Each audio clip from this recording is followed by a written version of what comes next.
Hello, everyone. Hello, everybody. Everyone's in here today. Braxton, hey. Long time no chat. Yeah. How you been? Welcome, Braxton. Dan, Furious Infinite. New face in here, welcome. Ren, Maddie. How is everyone? Oh, and Kayla, hello.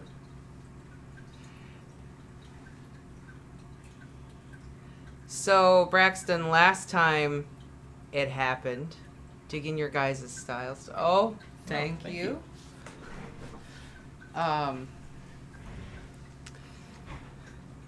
It's not much more comfy than a Hawaiian shirt and gym shorts. So, last time,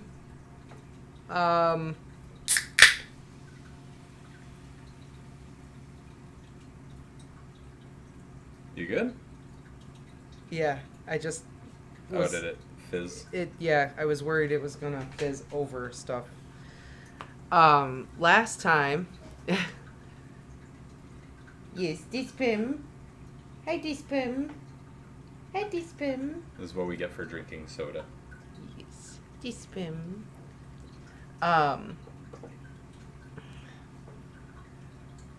So last time the Potters went into hiding, and Remus felt like something weird was going on with Sirius, and was planning on actually talking to him about it, and feeling that they were growing distant and all other kinds of stuff, and was actually trying to make healthy decisions about that stuff. Spoiler, When he got summoned to go hang out with the werewolves in Germany, and he was kind of feeling Castor a little bit, and he decided, no, this is wrong, I shouldn't do this, I'm running away from my problems, I need to go home and talk to Sirius and figure this out with him. And then he gets back, and it's the 2nd of November, and he was told that something awful has happened. if you've read the first book of Harry Potter, you can guess.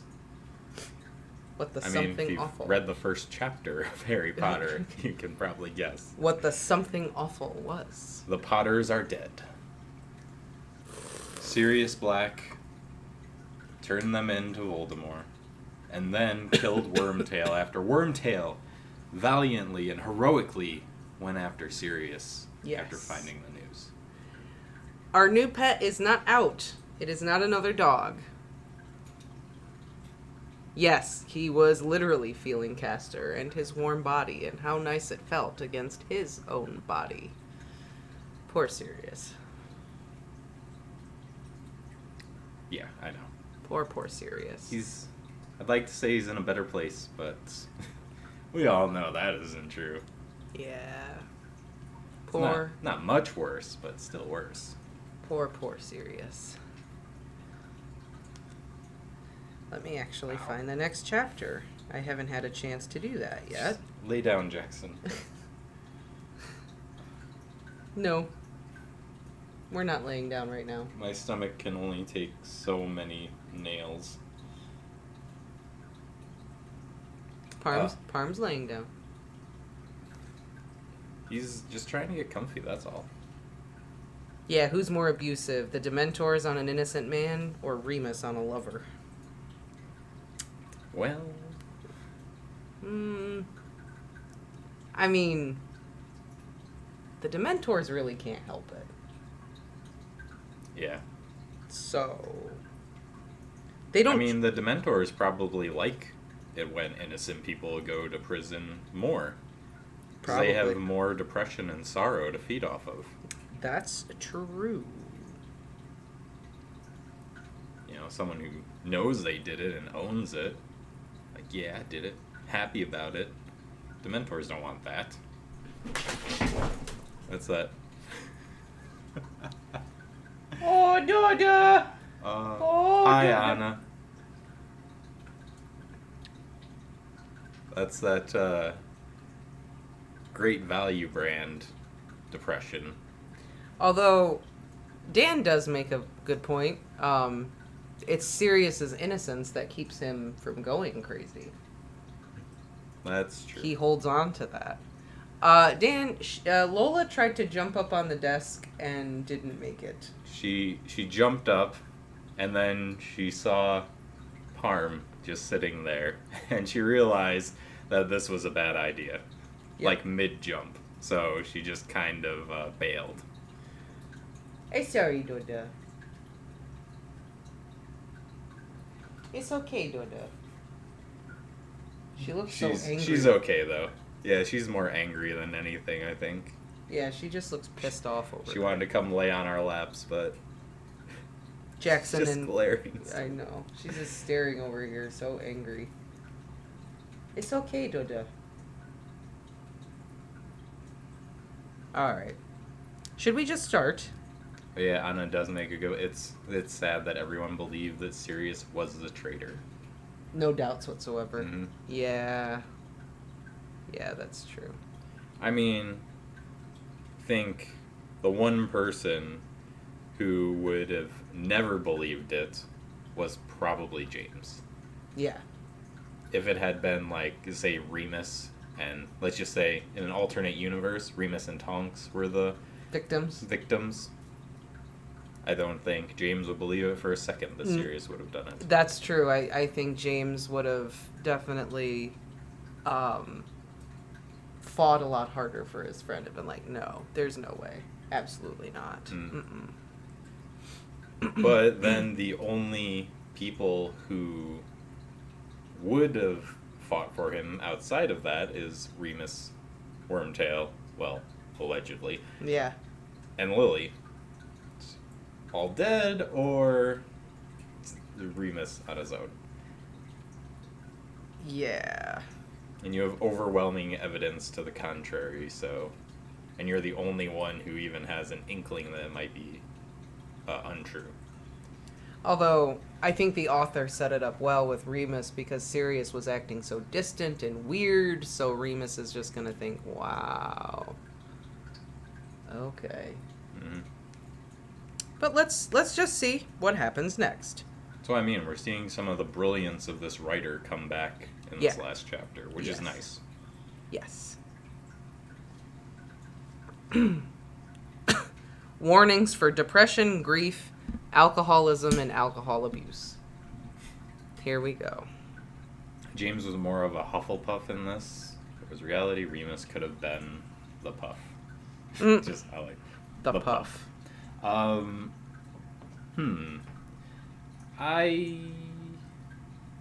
Yeah, I guess I could see that because, I mean, in a lot of situations, Remus does lack that courage. You know, we see a glimmer of it here and there, but not like Neville. Like, whenever we see Remus, even in the main stories, it's kind of, I don't know, he doesn't come across as this, like, super brave person. Especially when we see him with, like, Tonks and stuff, and how... He's a very depressed dude. Mm-hmm. Anna thinks that James was a lot like Harry in this story. Yeah, definitely. I think that is a good analysis. Yeah, Harry would never believe that Ron was a traitor. Oh, no. Ever. No, Sirius had no one fighting for him, and unfortunately, his family name really made everyone biased, I think. Yeah, that was the thing. What are you doing, Nipim? What are you doing, Nipim?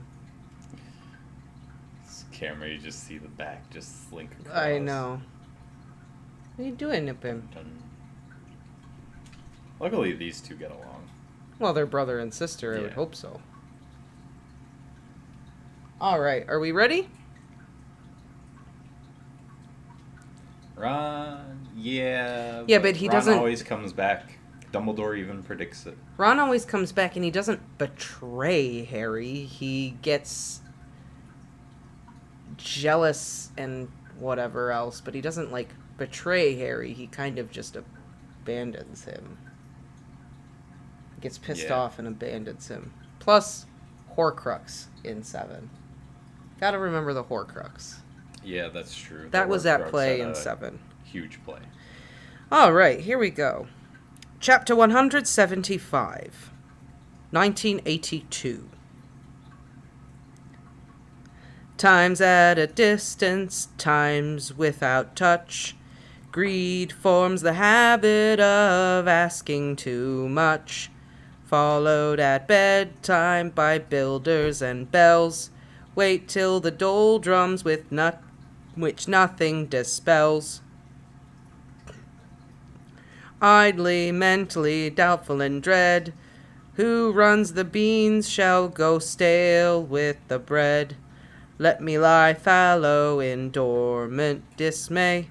Tell me tomorrow, don't bother today. Fucking ada, fucking ada, fucking ada, fucking ada. Tried like a good un, did it all wrong. Thought that the hard way was taking too long. Too late for regret or chemical change. Yesterday's targets have gone out of range. Failure unfolds me with clammy green arms. Damn the excursions and blast the alarms.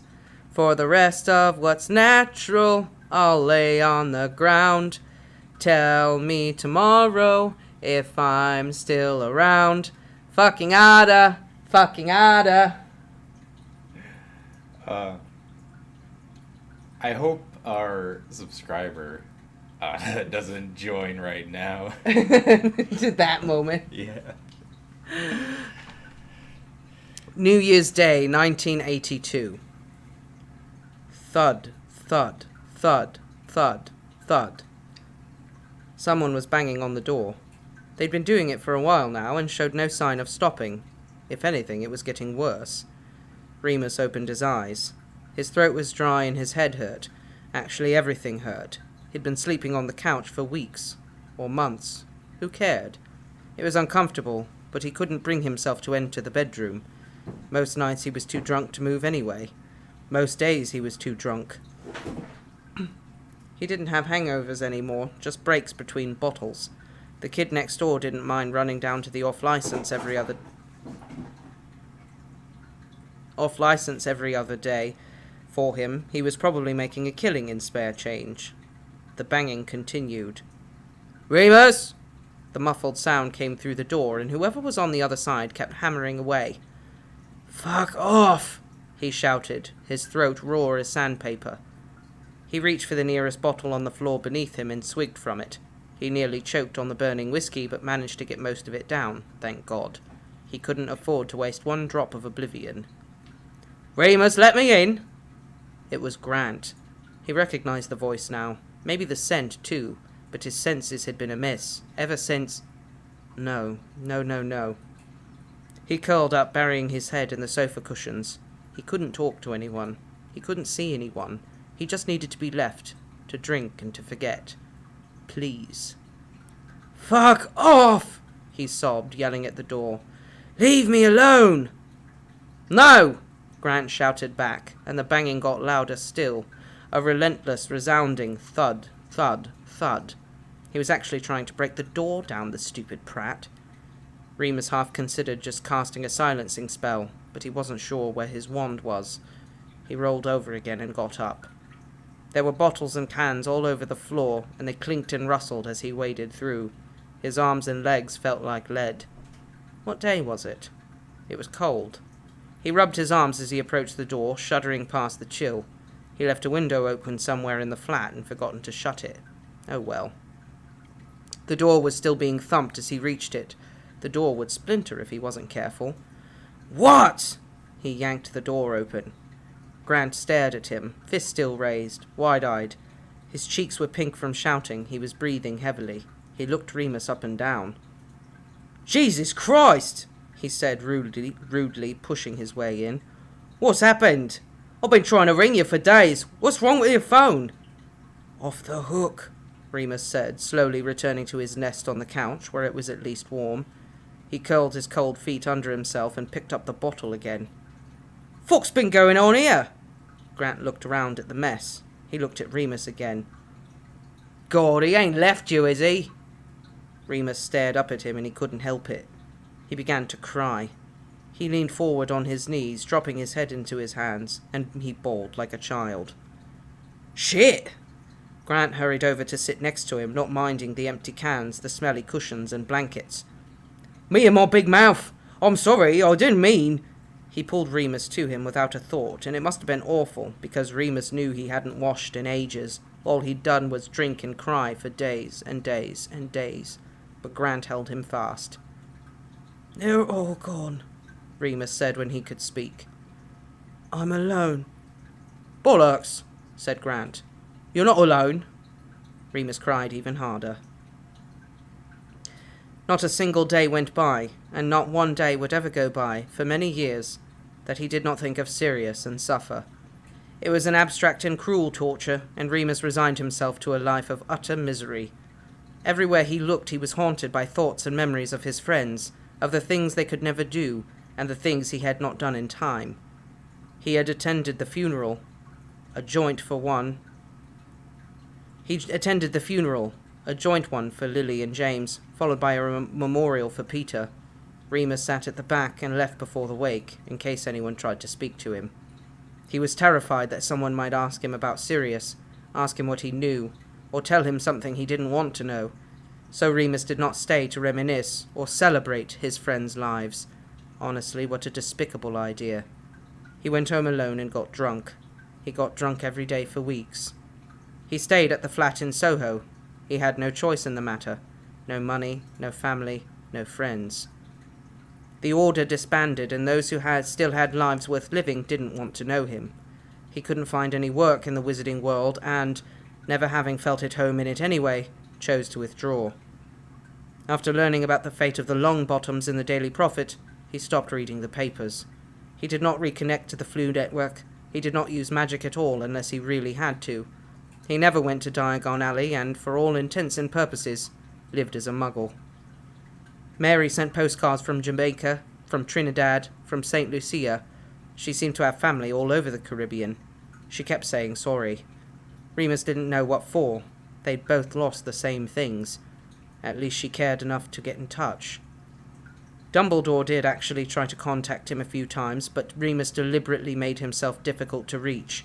He was furious at the old man, who, as far as Remus was concerned, had never lifted a finger to help, who had thrust them all into war, young as they were, and stupid as they were, and who watched them die, one by one, without so much as blinking. Even the baby Harry was quickly tided away into some anonymous corner of Surrey. The Marauders might have never existed at all. Better that they hadn't. For a while, Remus wondered when it would end. After long enough, he realized it never would, and so just tried to dull the pain. It might have been selfish, but what else was left but to be selfish? He'd sacrificed plenty. When the first full moon came, the November after the grisly Halloween, Remus was forced to leave the flat. He apparated back to the forest he'd stayed in with Greyback back in '79. It was better than a cell. He wouldn't be locked up. He wouldn't allow it. So he left, transformed, and he wandered in the woods alone, howling and hunting and snarling. The first time was a relief, but the wolf was lonely. The second time he went to the Black Forest. He didn't intend to live amongst the werewolves. He just used them as an escape route. They knew little of the war, except it was over. The first time, Castor sensed Remus's pain at once. They didn't speak of it, because there was no need. They simply transformed and dealt with it as wolves. Remus decided that whatever happened when they were not human didn't count, as long as they didn't hurt anyone. It was freeing, and the only relief Remus knew in those darkest months after his loss. In the mornings after the moon, Remus would stay a little longer each time, just to be near him, just to be near them. With nothing left to lose, he gave up any pretense of superiority when it came to the pack, and in time, Castor finally got what he wanted. Remus couldn't deny his attraction to Castor much longer, and after all, who did he need to be loyal to? Was he supposed to live celibate for the rest of his life simply because his first love had broken his heart? And there was no love between him and Castor, only animal need, bestial rutting. It was good, but it was only another way to forget. and Remus always returned to London, sore and still unsatisfied. In the human world, Grant still came back for regular visits after that first time. He took the spare key and popped in to check on Remus between his lectures and pub shifts. He was both a help and a hindrance, bringing bottles of Muggle spirits and other substances, whatever Remus asked for. He'd been kicked out of his bedsit for soliciting. Not true, he insisted. The landlady just had it in for him, and now Grant bounced between boyfriends' beds and friends' couches. Sometimes he even stayed with Remus for a night or two, and that was okay. Remus didn't mind. He didn't care very much as long as he had plenty to drink. He needed to be drunk. Before the war ended, it had just been a way to take the edge off, to change his mood. Now it was his mood, the only one he could bear. It was Grant who talked at him, nagged him, dragged him out of bed, and pushed him into the shower when he needed to. He even did the laundry and bought groceries with Remus's remaining dwindling funds. Remus, for his part, behaved abysmally. He made pitiful comments, hurled insults, but Grant paid it no mind and kept returning all the same. "You only come back because you're basically homeless," Remus spat one evening from the couch as Grant collected the rubbish littered round him.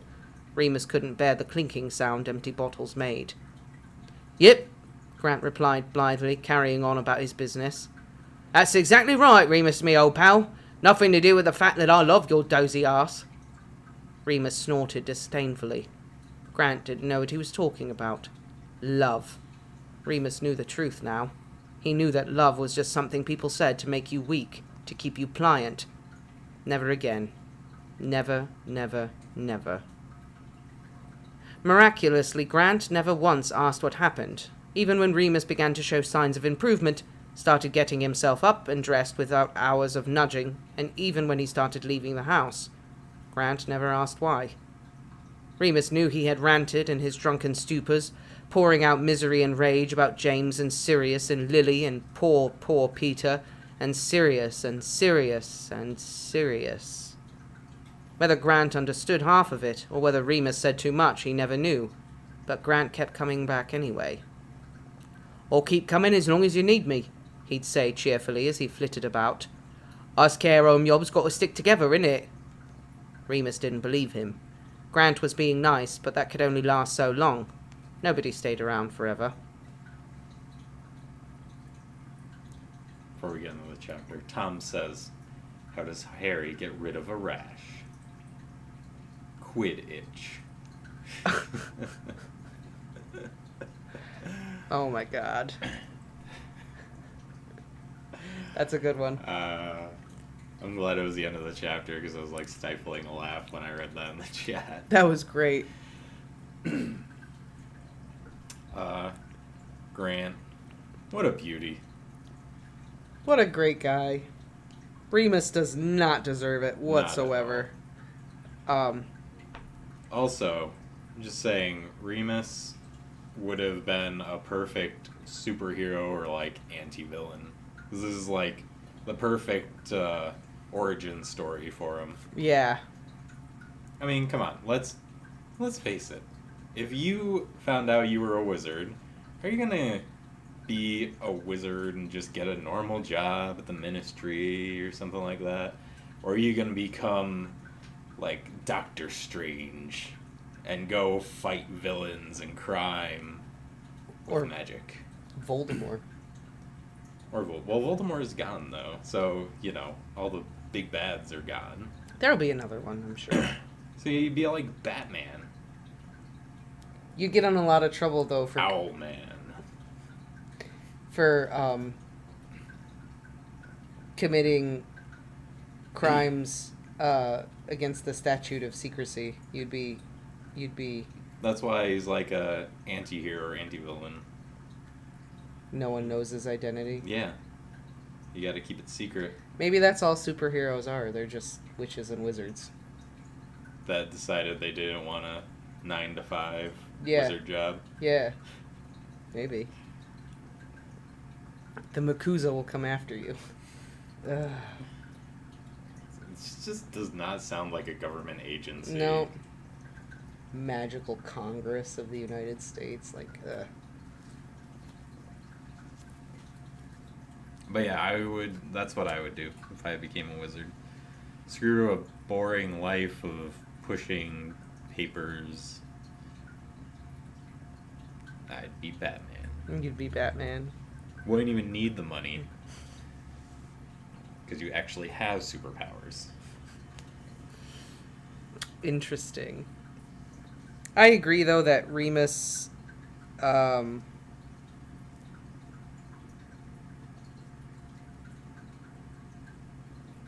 definitely needs what Grant is offering, but once Remus gets out of his whatever slump, if he's still a douche, yeah, Grant like loves Remus, and he needs to see that's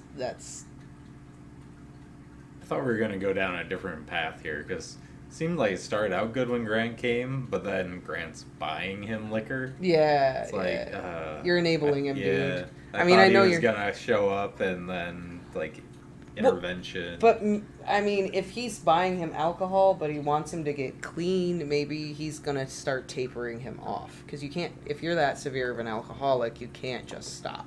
It could kill you. Well, yeah, alcohol and like there's one other drug that you can't Just stop. cold turkey because you'll literally die. So, Tom, Harry got his fortune not from Skelegro, but from the Sleek Easy shampoo. That's where Harry's fortune comes from. Which, trivia fact, is the shampoo that Hermione uses to straighten her hair at the Yule Ball. Correct. All right, let's see what happens next. Because there was just literally, I mean, he's depressed. He's drinking all the time because everyone's gone. Like, that was the chapter. Macouse. I see that, and I'm just hungry for couscous. Right? I think Grant is going to be Remus's new punching bag, too. Me, you, coos. Shall we see?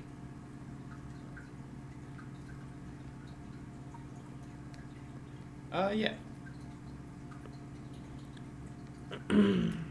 Yeah, you think Remus is just gonna drop Grant when he finds out Sirius is innocent? Think Grant's gonna get him back on track. They're gonna start being happy together, and then he gets the job at Hogwarts, and then Sirius is back and he's like, "There's been a change, Grant." I think, yeah, if he drops Grant like a sack of hot potatoes, I'm gonna be pissed. You might have to finish this story on your own. I don't know if I can take it. If he hurts Grant, let's just see what happens. Are we ready? Yeah. Okay. Brace myself. Chapter 176, 1983. These people round here wear beat down eyes, sunken smoke-dried faces. They're resigned to what their fate is.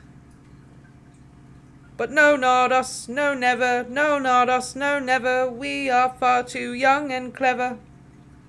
Before you get into it, Braxton asked a question that I'm kind of interested to know the answer to. He always wonders if Harry knew that's what she used, or if he knew that his granddad invented it. Hermione says that's what she used in book 4. She mentions it. Yeah, but does he know that's where his fortune came from? I don't remember if they ever mentioned that. No, he doesn't. It's never brought up. Okay, I didn't know if that was like a Pottermore thing. It's a Pottermore thing. A book thing. Okay. They don't mention it in the books. All right, I just saw that and I was like, well, I kind of wanted to know the answer to that too. Yeah, they don't talk about it in the books, but Harry does definitely know that that's what she uses. 6th of June, 1983. Sometimes I wonder if you're using me, Grant said one afternoon in the summer of 1983. Good for you, Grant. Good for you, Grant. There's Maddie's prediction right there. We all use each other, Remus replied dryly. And that's what we think love is. Christ, I can't talk to you when you're like this. Grant sighed heavily, reaching for a packet of cigarettes on the bedside table. Like what? A gloomy git. Grant pulled a long white cylinder from the box with his teeth, and Remus lit it with his wand end. Grant sucked on it appreciatively, settling back into Remus's body in the crook of his arm. Remus lazily stroked Grant's collarbone until it was his turn to smoke. They'd almost given up. Sharing a quick post-sex fag was their treat. Sorry, Remus said. I don't mean to be gloomy. Pfft, Grant replied cheerfully. Bleed gloomy if you want. I'm only teasing ya. Grant made everything so easy. Remus could barely remember when their relationship had grown into what it was now. It had started with the regular visits. After that first intervention, they'd grown more frequent, and eventually Grant was just there all the time. First he slept on the couch, and then he didn't anymore, and it was never discussed again. By midsummer 1982, he'd moved all his belongings in, such that they were. I travel light, he winked, shaking out a rucksack that contained a few clean pairs of underwear and some t-shirts. One sock, for God's sake. I'll give you some money, Remus said monotonously. You can go shopping. He still had a few £100 Sirius had converted to muggle money in case of emergencies. Remus didn't feel guilty about spending it. It was just sitting there. I'm not here to scrounge off ya, Grant insisted. I know, but you need clothes. Yes, Mum. I'll borrow some of yours for a bit till I get myself sorted. Fine. So Remus went to Debenhams by himself one afternoon and bought as much as he could in Grant's size. Jeans and t-shirts and underwear and socks and jumpers, pyjamas, and even a cheap pair of trainers that were on offer. Bright colours because Grant was a bright person, and Remus had seen enough black to last a lifetime. He folded it all away in a chest of drawers. It felt good to fill them. They'd been standing half empty for over a year. Grant wore the clothes, but they never discussed it. There were some things they could not avoid talking about, though. Remus hadn't been doing magic at all for the first few months. Actually, he found that he couldn't, a lot of the time, even when he tried. Perhaps the grief. All those funerals. It may have had more to do with his drinking, though he couldn't be sure. There was a block there, like a wall had gone up. He could apparate for full moons, but that was the extent of it. Then one day, it just came back, as if it never left him. They'd forgotten to pay the electric and the lights went dead. Without thinking, Remus lit his wand. Lumos!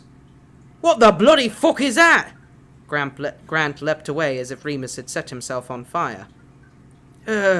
Remus swallowed, then resigned himself to it. It's a magic wand. Are you high? Remus laughed, a gruffed alien sound. I think I'd better explain some stuff to you. The school I went to was a bit different. He began to explain. He knew how weird it must all sound, and he had to leave quite a lot of stuff out.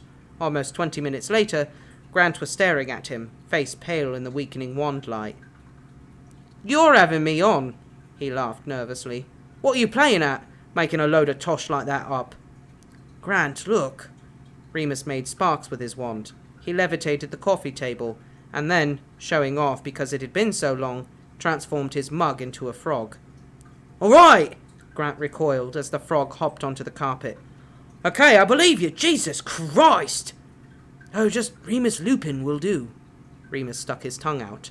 Then he stopped, realized what he was doing. He'd stopped hurting for a moment and chastised himself viciously for it. Your friends are dead and you're doing magic tricks for some muggle. Pathetic. He went to look in the cupboards for a drink. Oh no, don't, Grant said, sounding disappointed. Remus returned to the couch with a bottle of vodka and 2 tumblers. He liked the vodka most. It went down easy. I don't want any, Grant said, ignoring the second glass. I'm going to stop getting it for you. Remus shrugged and knocked back his first measure. Grant sighed. So you're a wizard, eh? Does that mean Sirius was a wizard too? Remus nearly choked on his second shot, but got it down. His eyes watered and he nodded. Yeah, we all were. And he drank more and told Grant about the war. He left out some of the more painful details, but Grant was astute and guessed the rest. Is that where you go off to every month? Grant asked. Some magic thing? Oh. No, there's something else. Bloody hell, Remus, do I know anything about you? Sorry, Remus said. Honestly, I'm not really worth the effort. Once you know everything, you'll understand. Try me, Grant said. So then they had the werewolf conversation. Remus explained what happened to him on full moons and how dangerous he was and where he went. Since you were 5? Grant said aghast. Yeah, Remus nodded nervously. You poor thing. Oh, Grant dying. Grant shook his head and stroked his hand. You've had a rough go of it, haven't you? Remus accepted the sympathy and didn't say too much about Castor, because he was ashamed of himself. Not that Grant would have been jealous. Not like Sirius. Not like... Oh, no. Oi! Back in the present, Grant snapped his fingers. He held up the cigarette, half-smoked. Your turn, gorgeous. Sorry. Remus took it and inhaled deeply. They were still in bed. Everything was okay. Everything is okay. You drifted away from me there, Grant commented without accusation. Sorry, Remus said again. Penny for 'em? Oh, nothing. Just thinking. He stubbed out the cigarette. Fucking hell, he missed smoking. Well, Grant rolled over, lying half on top of Remus, face centimetres away. That's no good, is it? I was trying to stop you from thinking. You do, Remus smiled. They kissed, friendly at first, then deeper. Remus slid his hands up Grant's long body. Want to try again? Grant smiled against his lips, murmuring, You just want another fag, don't you? I want you, too. Well, tough luck. Grant pulled away, pushing himself off Remus off the bed. Last shift at the pub starts in 40 minutes. Already gonna have to leg it. Do you have to? Remus flopped back on the bed, petulant. Oh, don't whinge, princess. It's only one more evening. Oi, be good and stay off the booze, and I'll do something really nice when I get in. I'll be asleep. I'll wake you up. Remus smirked. Okay, then. Grant made everything so easy. He tried to stay off the drink that night, he really did. But he needed something, or else how would he ever sleep? And he definitely didn't smoke, so that was pretty good. He wanted to be good, for Grant's last night at the pub. After getting 3 A-levels in social policy, politics and education, then studying for months for further exams, Grant had qualified as a social worker. He was beginning a placement at a boys' remand centre the following week. Remus didn't know where he got the balls for it. It'll be like going to St. Edmund's all over again. No, it won't. Grant smiled. It'll be different, because I'll make it different. They were pretty happy together. They had their moments anyway, but they were always friends before lovers, and neither of them were faithful. Grant had plenty of other boyfriends in his never-ending quest for variety.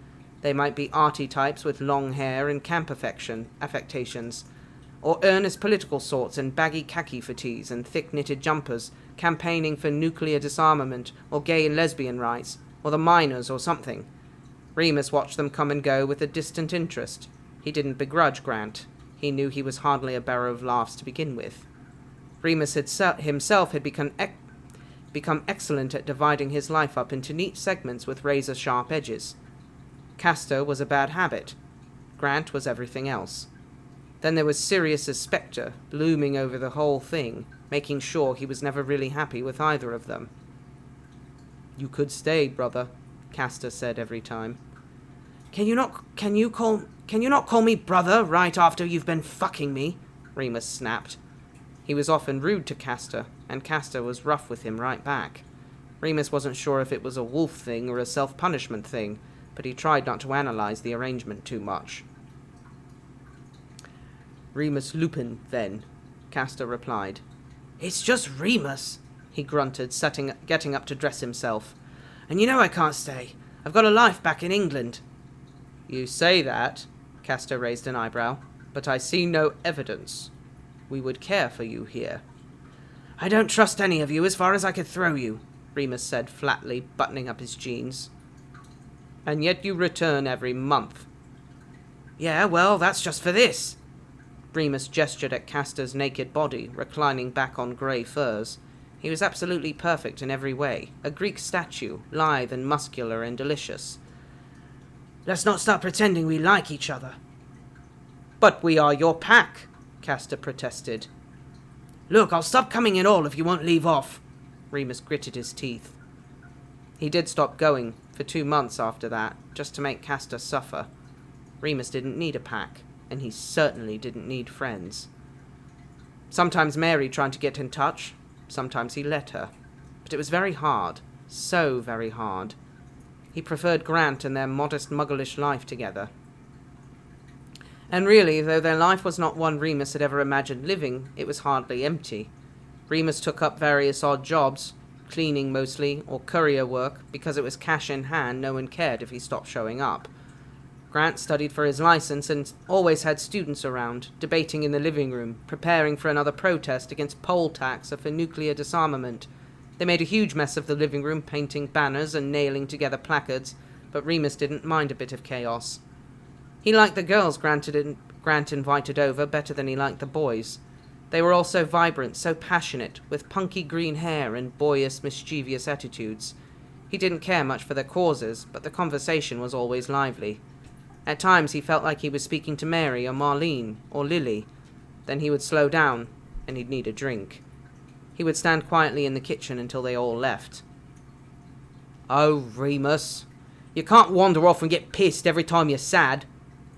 Grant sighed one night when he found Remus slumped over the kitchen table, hours after everyone left.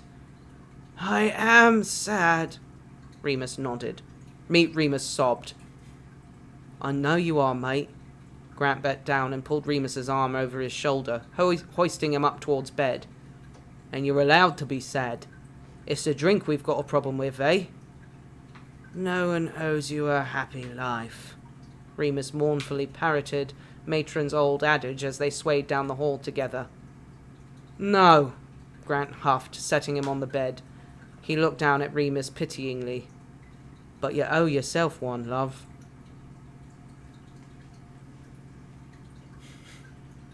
Made me laugh.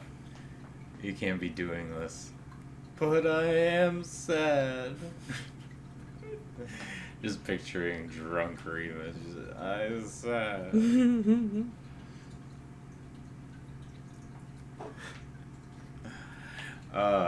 Yeah, if I had to title this chapter, it'd just be Pity Party.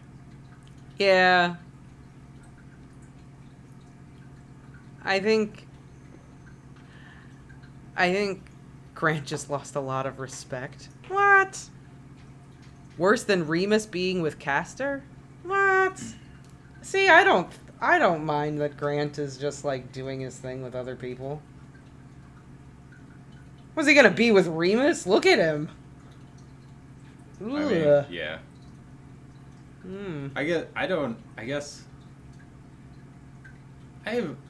It's more of I don't have respect for Remus for being with him when he knows that he's that promiscuous.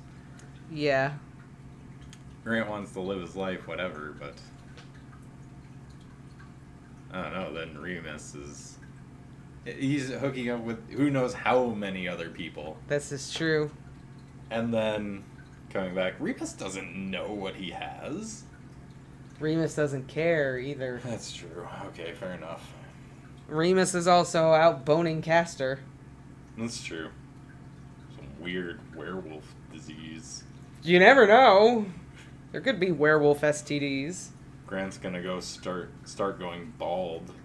He's gonna find out he has mange.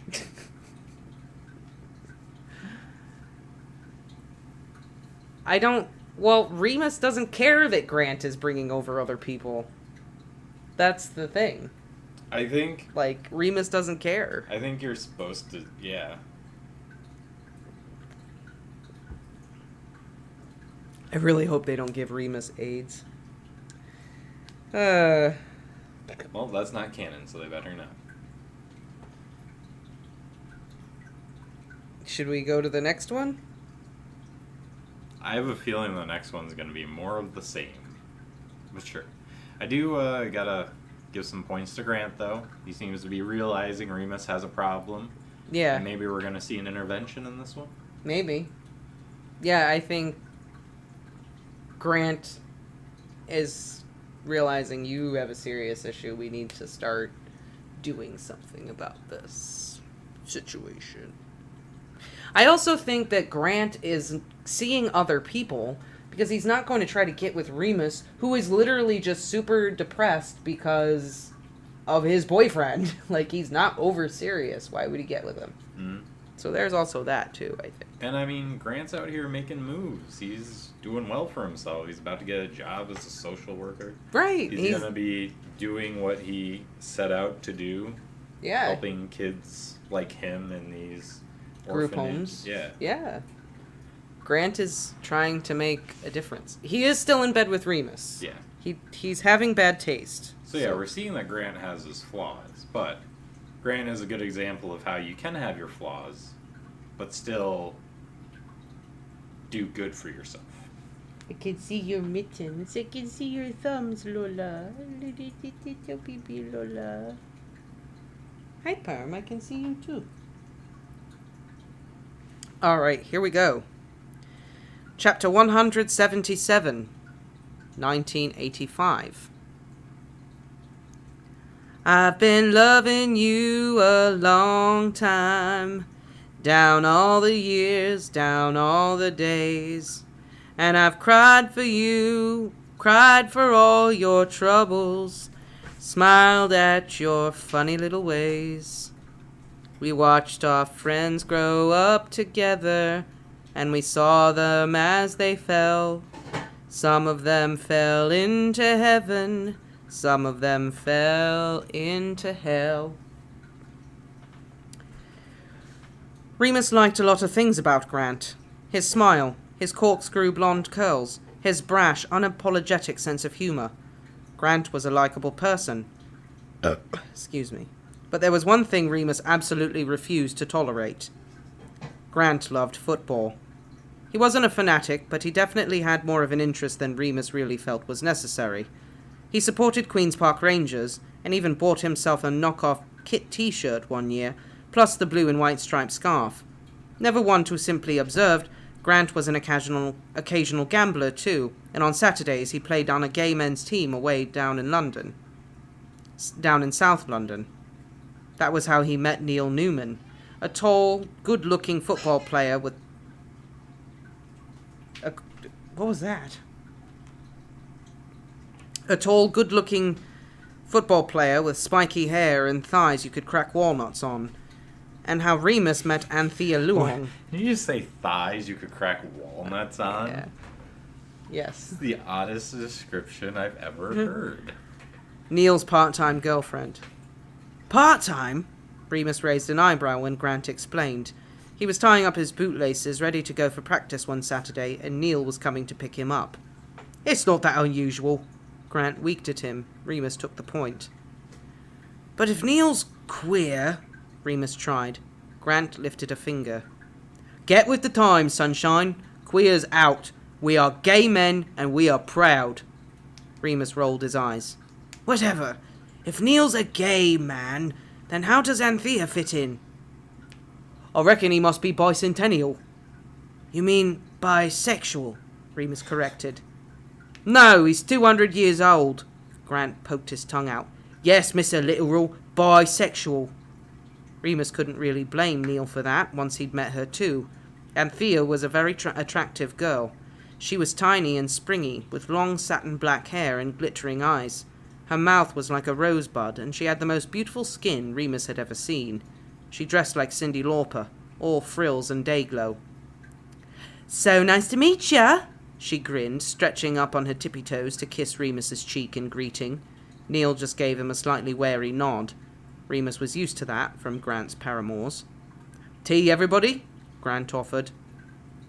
Nah, we'd better get going, Neil said rather pointedly, Remus thought. Want to get there early, don't we? Warm up. Is that what you call it? Anthea stuck her tongue out at him. Remus, can I stay here with you? I've got so much I want to talk to you about. You have? He stared at her, alarmed. He hadn't even known Neil had a girlfriend until 10 minutes ago. Oh, yeah, I told Anth how good you are at astrology, Grant said cheerfully, pulling his denim jacket on. It looked silly in shorts and long socks, but everything football-related was ridiculous to Remus. Astronomy, Remus said. Very different things. Saw stars and that, innit? Well, he didn't really have an argument. See you, lads. Have fun.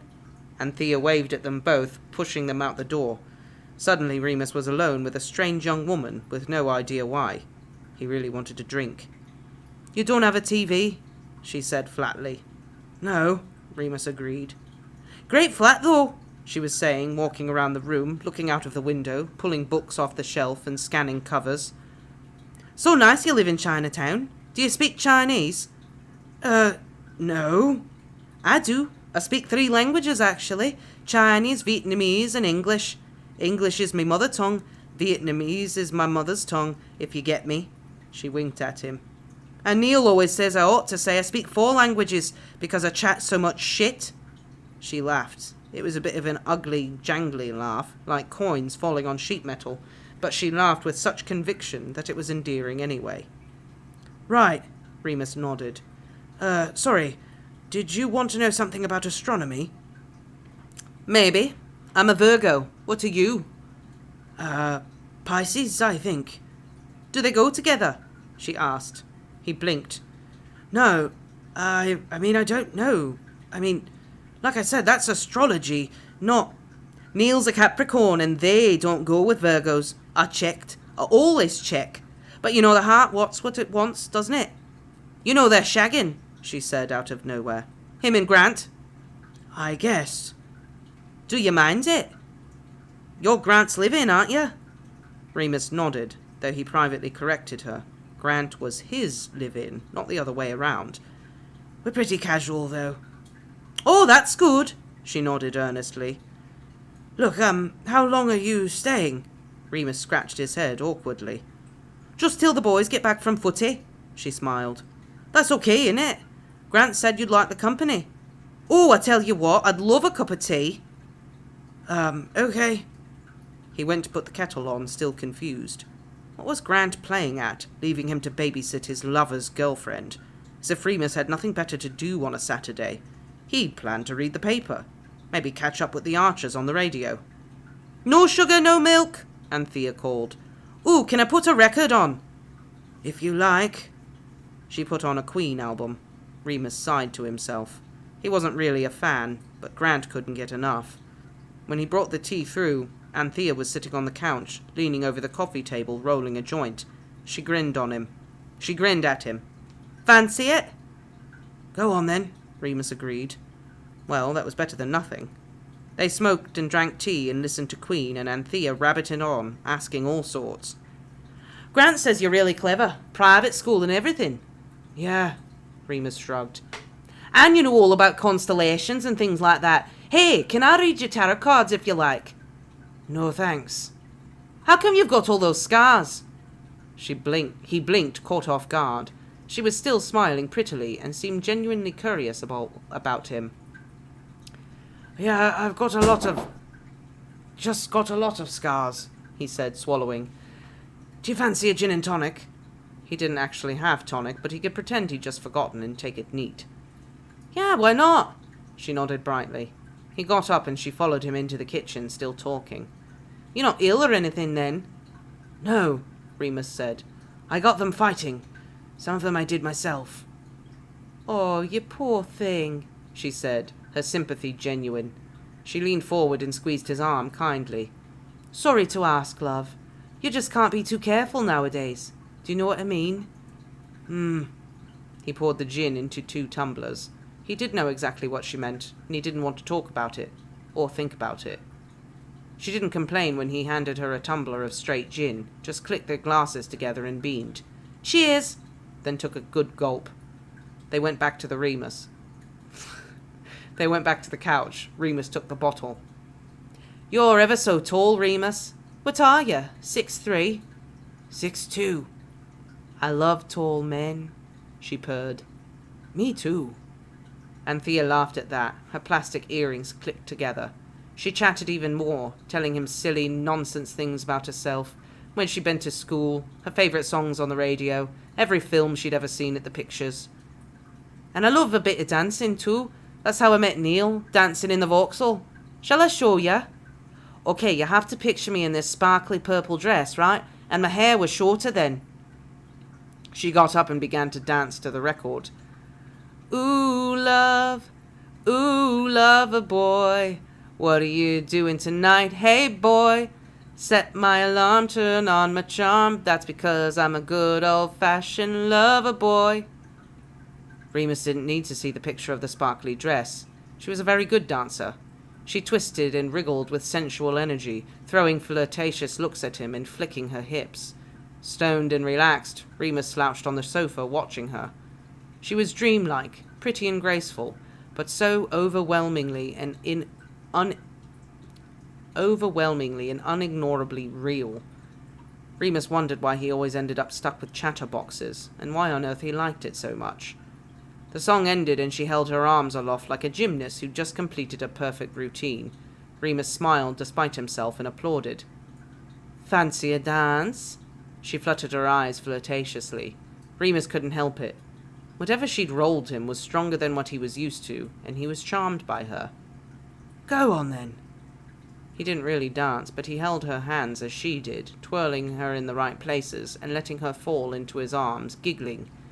She had the most delicate wrists. There is some weird obsession with wrists. The bones fine like a bird's. When they finally collapsed on the couch to smoke another joint, she kicked off her shoes and laid her legs over his lap. Grant did that sometimes. They only had the one sofa, so it was the only way to stretch out.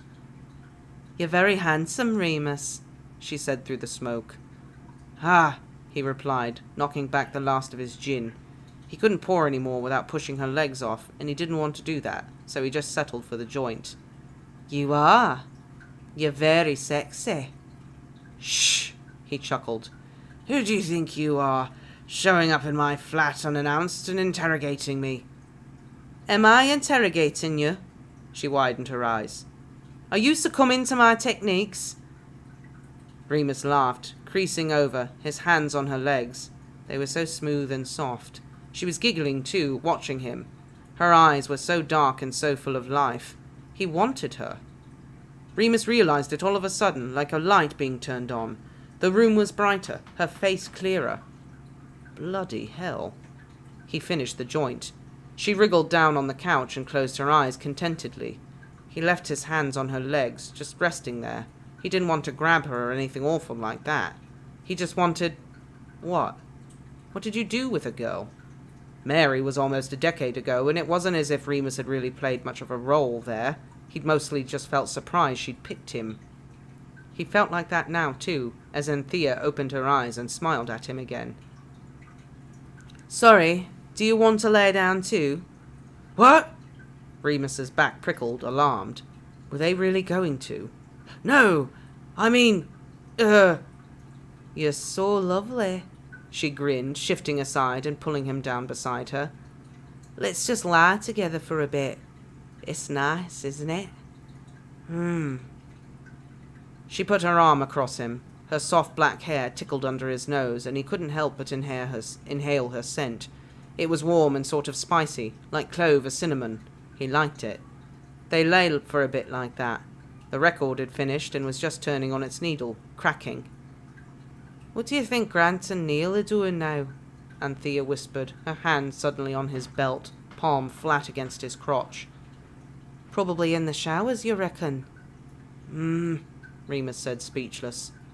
You ought to see Neil with his kit off. He's an Adonis. I mean, he's a dickhead, but you can forget all about it when he gets going. I bet they're all sweaty and muddy from the pitch. Remus tried to regulate his breathing, but she kept moving her hand, and he was finding it hard to concentrate on anything else. Finally, she looked up at him and kissed his lips very tenderly. Do you fancy it? Yeah, Remus breathed. Go on then. Anthea was in the shower 2 hours later when Grant and Neil walked in the door. Remus was still sprawled on the couch in his underpants, flushed and completely stunned. Grant did a double take, then burst out laughing. Neil looked appalled. He marched into the bathroom and demanded Anthea get out at once. "You slag!" Grant wheezed at Remus, doubled over laughing. "Bye, Grant! Bye, Remus!" Anthea called as she and Neil hurried out. He had a face like thunder, and the door slammed hard behind them. "Well then," Grant said, composing himself, "I hope your girlfriend hasn't used up all the hot water." "I really don't know why it happened," Remus said, pulling his t-shirt on.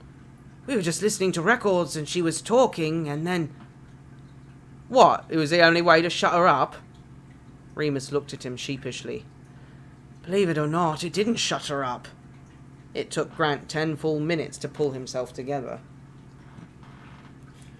They got a TV a few weeks after that.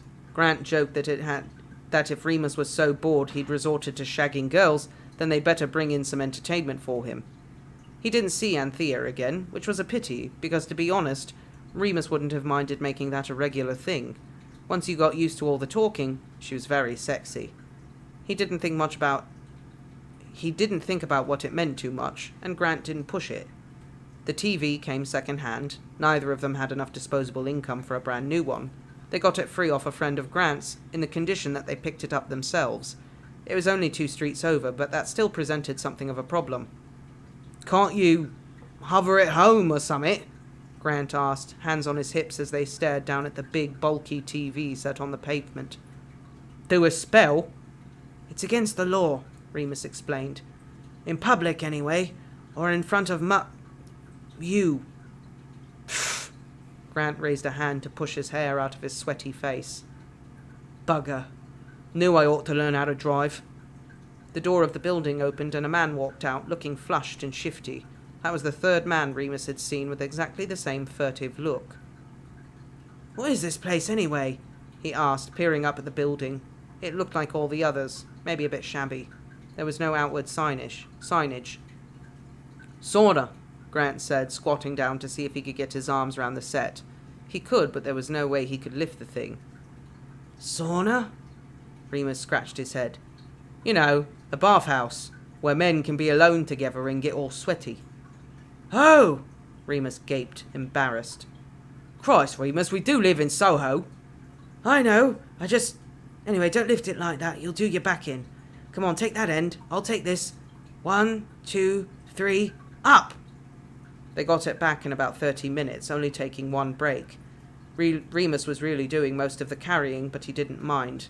They'd picked a day between the moons, and he was feeling pretty healthy. Luckily, Grant was a dab hand at the electrical side and managed to hook up everything once the TV was actually in the living room. It looked weird. A big black plastic tube taking up all the space. They ended up putting it on a box in front of the fireplace, which they never used anyway.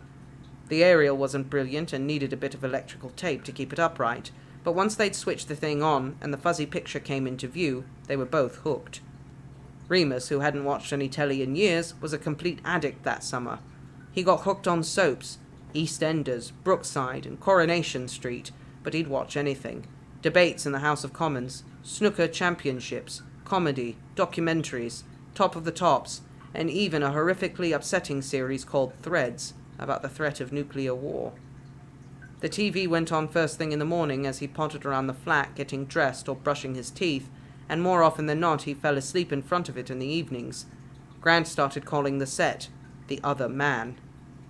"I just like the noise," Remus said. "For company." "You could try making some real friends," Grant said. Remus dismissed this. He didn't need friends. He had everything he needed. One Sunday afternoon they were both in the living room. Remus had to leave for a cleaning job which started at 3 a.m, so he'd been sleeping most of the day. Grant was reading the paper, and Remus's legs were across his lap.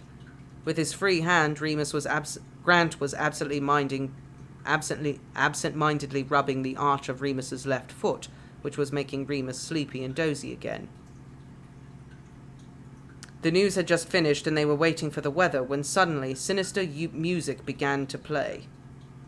"There is now a danger that has become a threat to us all," the television said ominously.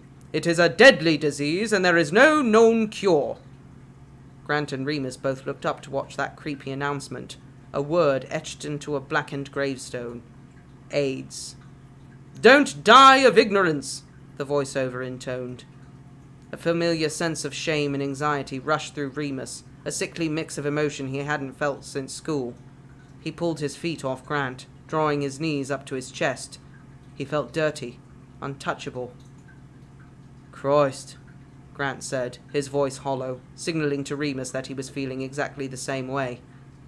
"It's enough to make you give up on shagging altogether, isn't it?" He shook his head. Remus bit his lip. "You're being safe, aren't you?" he asked tentatively. "Yeah, obviously," Grant nodded brusquely. Remus looked up at him, twisting his mouth. He hated bringing up Grant's other liaisons, and Grant was always very discreet about it. Not guilty or secretive, but discreet. Still, Remus wanted to be sure as he could. "Good. I mean, you're using..." Grant stood up, hands on his hips, clearly annoyed. "Yes, Remus, when I fuck other men, I make sure there are condoms handy." "Sorry," Remus blushed, looking down at his own hands. "It's none of my business." "Right, it's not." Grant snapped, agitated, and went into the kitchen. Remus heard him feel the kettle, then flick it on. Then he smelled cigarette smoke. He ran his hands through his hair, flustered, and called through the wall. I couldn't bear it if I didn't have you." Quiet. Footsteps. "What about you?" Grant asked, reappearing. "Me?" Remus blinked. Grant folded his arms, leaning in the doorframe. "Don't treat me like an idiot. I know I'm not your one and only, and it wasn't just ham fever. Whoever you see whenever you go off every month, when you're not yourself." Remus stared at him, his mouth dry. He blinked again and nodded. "I'll be safe." "Couldn't do without you either," Grant said, ruffling Remus's hair. "Insensitive wanker. Cup of tea?" Remus nodded, glad they weren't fighting, but troubled all the same. Grant was quite right, of course. Remus had never given protection a second thought with Castor. Could wizards get it? If they could, then was there a magical cure? Remus had seen pictures of AIDS sufferers from America, skeletal men in hospital beds. He shuddered. Grant came back through with 2 cups of tea. He handed one to Remus, then sat down beside him, crossed his legs, and raised the mug to his lips, blowing on it. He sipped, then looked up thoughtfully. "I could stop." "Huh?" Remus blinked, lost in his own thoughts. "I could stop seeing other people," Grant repeated patiently. "If you wanted me to, I mean. All you have to do is ask." "I don't want to tell you what you can and can't." "Remus?" Grant raised an eyebrow. "I've been living here for 4 years. You're a right dickhead sometimes, but you make me happy." Remus was staring at the carpet now, trying not to panic.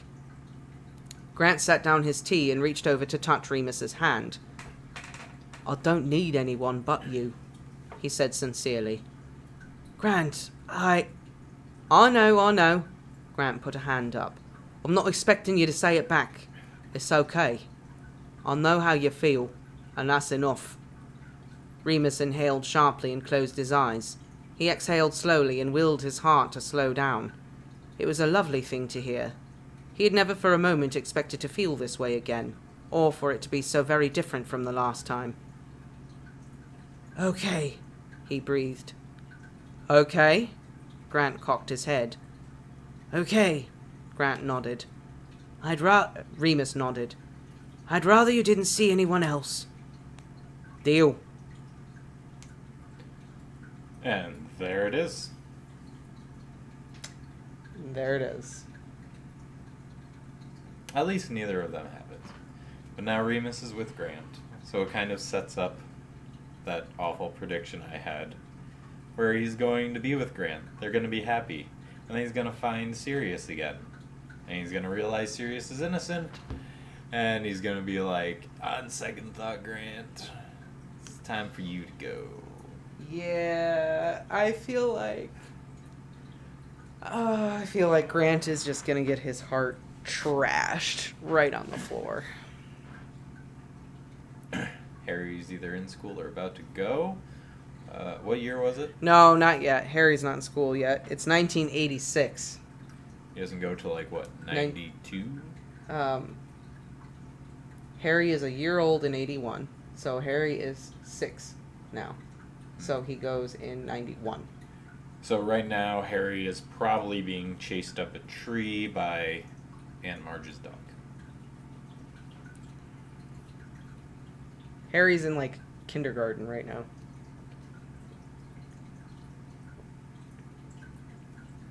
It was a super fast 4 years. I really would have liked to have seen the funeral about Lily and James. Right, that would have been something nice to include. But we don't put that stuff in the story. We put this stuff in the story instead. And also just random girl that Remus hooks up with. Just Right. to solidify the fact that he does swing both ways. I guess so. Maybe this is why he's with Tongs. Yeah.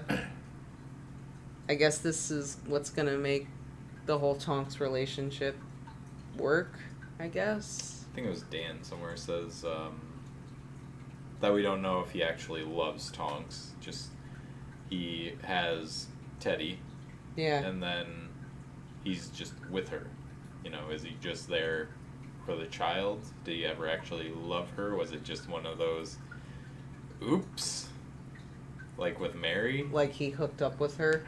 Yeah. But they marry each other. But only after Teddy. No? They were married before? Oh, they were? Oh. I don't know then. Yeah, they get married first.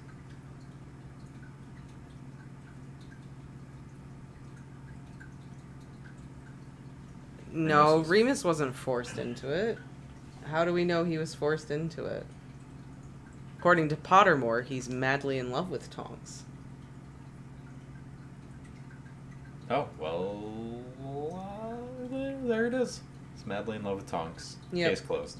There it is. As much as Dan doesn't want it to be canon, it is. He loves her. He loves her. More than anything. Never thinks about what happened to him if he is okay. Yeah, he's not thinking about Harry at all. Right. There's no thoughts for Harry.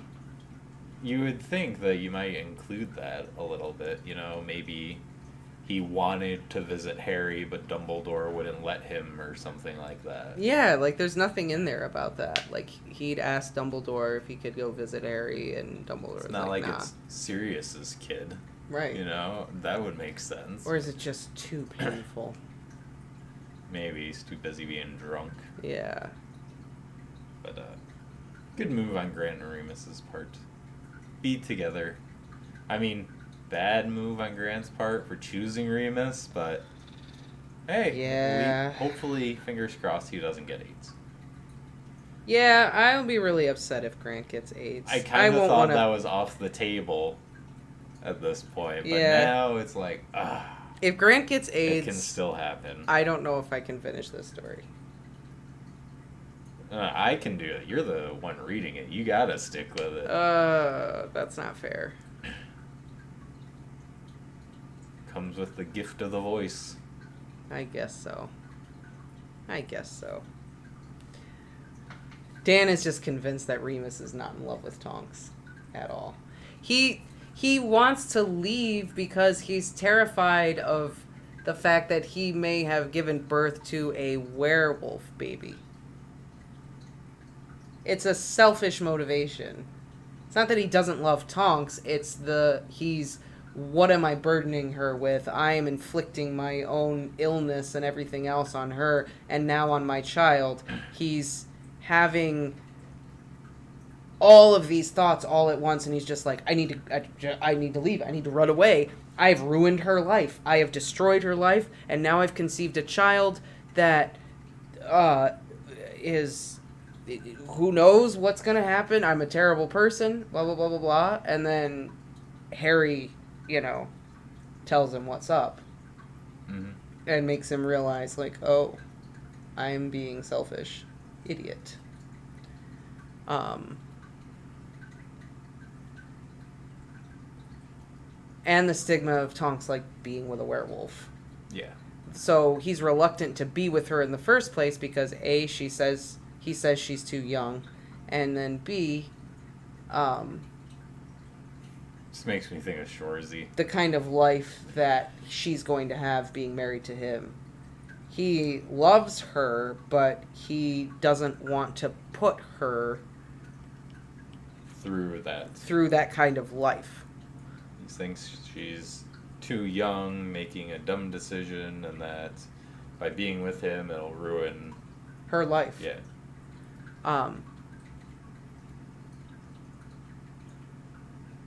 He must have been desperate to watch EastEnders. There's Glenn with some real UK culture dropping in there.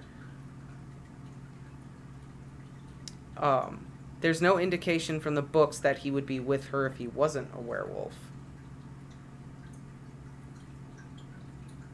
It's all about the fact that he's too old, he's poor, he's a werewolf, he's no good for her. And Tonks is like, F that, I love you anyway. There's no indication of it in the books because it's all from Harry's perspective, and Harry doesn't know what's going on. Harry's not there. We don't know what Tonks and Lupin's interactions were like. We don't... You know what I mean? Yeah. They could have been very romantic. Yeah. On dates, you know. and... Okay, this author's summary about this chapter is kind of funny. Communication problems? Remus? Don't know what you're on about, to be honest. Oh no, Remus not communicating. I know. You know, at this point I just feel bad for Tonks. Like, if I was there, I would tell Tonks the same thing. You're better than this, Tonks. Leave him alone. Move on. You could find someone better. Exactly. Just anyone. Anyone else. Doesn't matter. Let's just read the next chapter. We could talk about Lupin and Tonks' relationship for a hot minute. Oh, yeah. But it has nothing to do with this fan fiction. But I think that chapter... Yeah, it will. Oh, soon. Well, it doesn't right now. Okay, fair enough. Maddie is like, he's really just stupid, Dad. It takes Molly and everyone else to convince him to be with Tonks. He just hates himself that much. If it's really anyone, it was Tonks was the stupid one for being with this guy. I'm just kidding. I know this isn't canon Remus. We don't know right what Remus actually was like, but... When he's... Yeah. For the sake of this story, everyone should be telling Tonks to just run. Yes. Yes. And they would be right. And Harry's the bad guy in this story for convincing him otherwise. They don't pressure him into it. They're just... Okay. We're just gonna read. Okay. Chapter 178. Harry kind of does. 1986. Time up and time out for all the liberties you've taken. Time up and time out for all the friends that you've forsaken. And if you choose to waste away like death is back in fashion, you're an accident waiting to happen. My sins are so unoriginal. I have all the self-loathing of a wolf in sheep's clothing. In this carnival of carnivores, heaven help me. Goodbye and good luck to all the promises you've broken. Goodbye and good luck to all the rubbish that you've spoken. Your life has lost its dignity, its beauty, and its passion. You're an accident waiting to happen. Sounds like an Avril Lavigne song. It's super angsty. Can we talk about your sexy voice? What? I think you're, the whatever her name was. Anthea. Anthea, yeah. Oh, yeah. So sexy. That's... Can you tell me about astronomy? Scottish Astrology? voice or Welsh, I don't know what that is. That was not me actually really singing. I think when I actually do sing, it's not that bad. No, that's pretty good. It's not too bad, but I'm actually trying. The Let the Werewolf Go song. Well, that's me doing it in Remus's voice. Yeah. Yeah. Let it go, let it go. Can't hold it back anymore. The fleas never bothered me anyway. When Disney finally buys Warner Brothers, which I'm sure will happen at some point. Slowly consuming everyone. Okay. Doomed from the start. Alright, here we go. Things were different, of course, after Remus and Grant agreed to remain monogamous. Oh, wait, should I also do the content warning? I mean, so far the content warnings haven't been that bad, but yeah, why not? Content warning. Remus actually attempts to address the war and his feelings about Sirius in this chapter. That's the warning. No. Sirius is going to do something healthy with his life. And he's kind of a dick about the whole thing. That's the Remus we know, okay. Also, brief mention of physical abuse and battery. I don't even know why. Like, I don't know why I'm laughing. If you've read Harry Potter at all, you're used to it. You're numb to it at this point. They were still best friends, they still made each other laugh and irritated each other beyond belief, but a fresh new closeness had developed too. Remus drank less for a while. He didn't stop altogether, and some days were very hard. Some days he didn't wash or get out of bed or eat, but not every day, and that was progress. Castor didn't take it well. In fact, he was furious. Remus even tried to explain HIV to him, but it was no good. Castor had grown so far away from his humanity, he was even starting to look wolfish. His hair was thicker, blacker somehow, and extended down past the nape of his neck, creeping along his spine. His teeth were lengthening, his eyes sharper, the irises turning yellow. "You're turning your back on your family, Remus Lupin," he snarled. "Even your magic grows weaker." "I'm not turning my back on anything," Remus insisted. "I'm trying to have a real life." Of course, Castor didn't understand.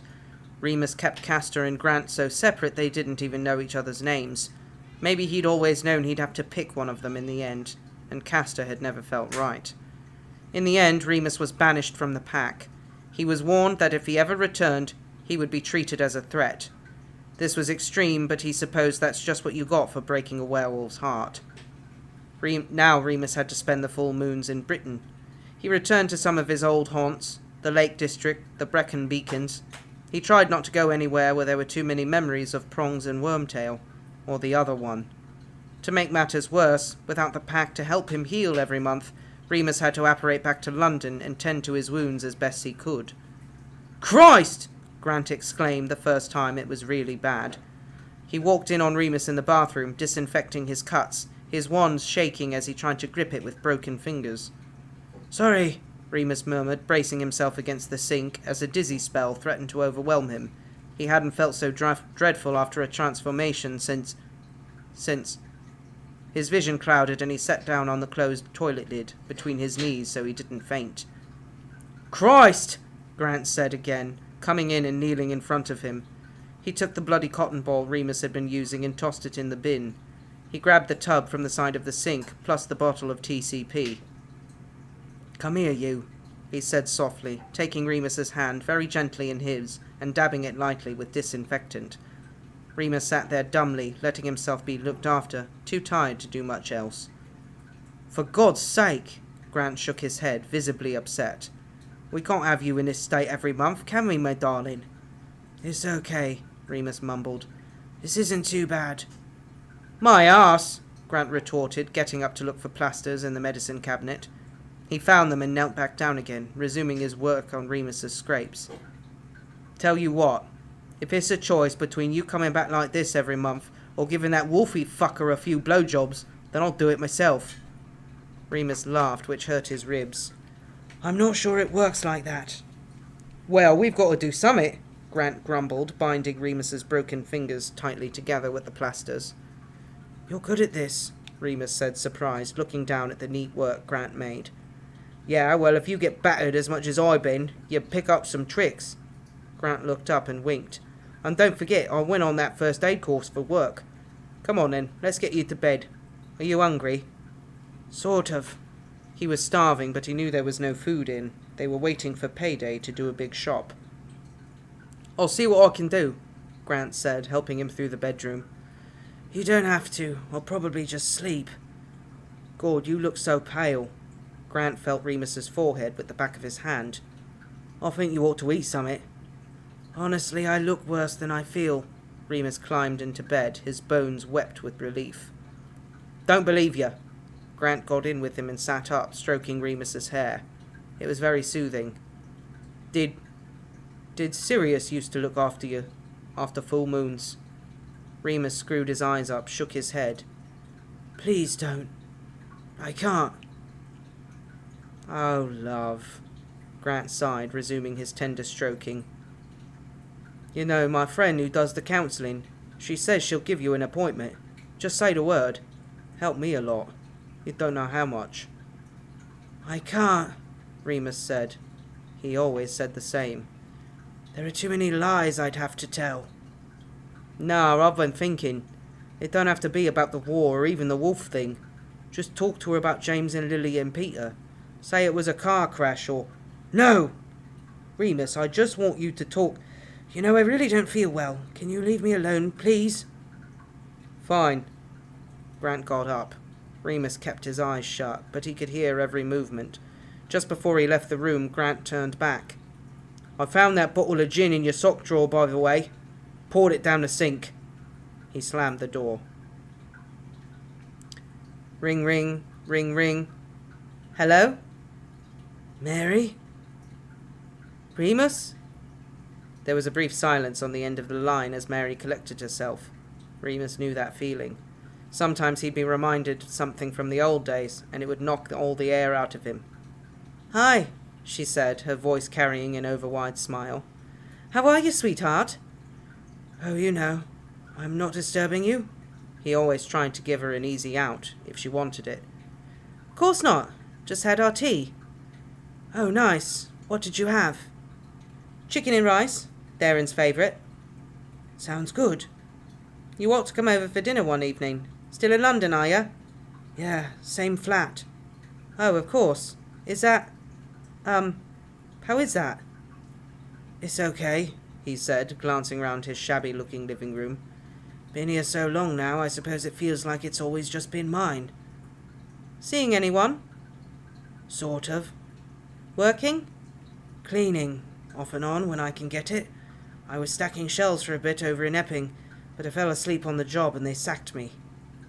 Be gentle with yourself, love. Yeah. He took a drink from his beer bottle. How's your job?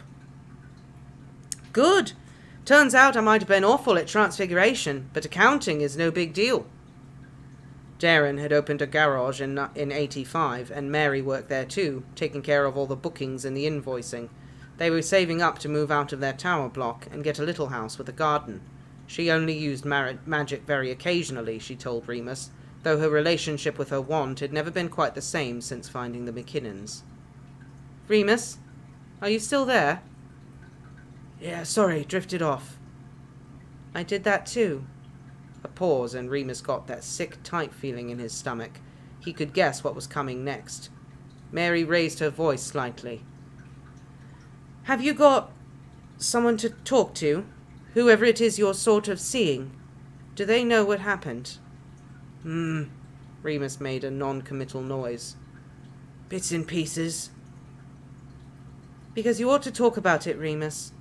You shouldn't have to carry all of that. I can't imagine how it must feel. The betrayal. No! Remus snapped. You can't! And he slammed down the phone as hard as he could, so that he knocked it off the table. He finished his beer before moving to pick it up. Fuck her, then. Everyone wanted him to talk, but none of them really knew. None of them could know how stupid he felt, how used. Lily and James and Peter and Marlene. Losing them was one thing. Remus had taught himself to focus on the best memories, the happiest times. But Sirius. There was not one moment of their time together that wasn't tainted, poisoned by the lies Black had been telling. Remus had been open and vulnerable and loving, and every moment of it had been false. He'd been made a fool of by the only person he'd ever loved. He was pathetic, too blinded by emotion to see the truth, and now there was nothing left of him. He would never be capable of that kind of softness again. Remus's hatred for Sirius was so overwhelming sometimes it frightened him. How was he supposed to talk about that? How was he supposed to tell Grant or some therapist that he was not merely angry, not merely grieving, but paralyzed by rage? That he sometimes dreamed of getting to Azkaban somehow and killing Sirius himself?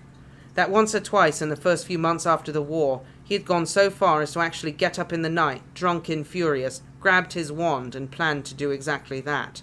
The only thing that stopped him was the thought of getting splinched, or having to face all those Dementors. He kicked the coffee table furiously, stubbing his toe. Bugger! Grant poked his head round the corner of the living room door. Didn't go well, then? There's no point trying, Remus huffed, rubbing his foot and hopping across the room to flick on the TV. She's happy. She's got her life together. I should just leave her to it. He collapsed back on the sofa. Is that what she said?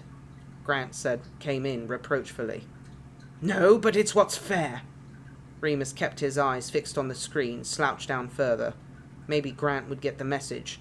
I don't want to talk. Why don't you invite her over one Saturday? Grant sat on the arm of the couch. I'd like to meet her. No point. She wouldn't come. Too many memories here. We could go out then, for lunch or something nice. We can't afford that. Grant rubbed his temples, wincing as if he was getting a headache. You're being childish, he said. Piss off! Brilliant rebuttal, that, Grant snorted. Come on, what's happened to the clever clogs I used to fancy the pants off? Use your big words. Look, you wanted me to call Mary, and I did. It ended badly like I knew it would, and that's that. Just leave me alone, will you? Yeah, I can imagine why it ended badly too, and I don't need to be a bloody magician to work it out. Wizard. Dickhead. From what you told me, she's a nice girl, and she knows you. I just thought she might be someone to talk to about... Yeah, well, she doesn't want to talk about it any more than I do. Remus spat. She told me to talk to you. She did. Grant blinked. Remus felt especially cruel. Well, obviously she doesn't know you by name, just whoever I'm shagging right now. Right. Grant made an obvious effort to ignore this slight. Well, come on then. What? It's a Sunday. I've got nothing to do. Let's talk. No. Remus, I can't go on like this, Grant said. I love you, I do, but this is too... Fuck. Alarm bells started going off in Remus's head. It was as if someone started flashing the lights on and off, and the walls were closing in, and all the air had left the room, and he was dizzy, drowning, blinded.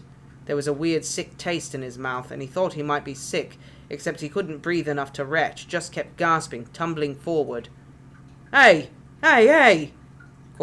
Grant's voice penetrated the fog, echoing and distant. Remus?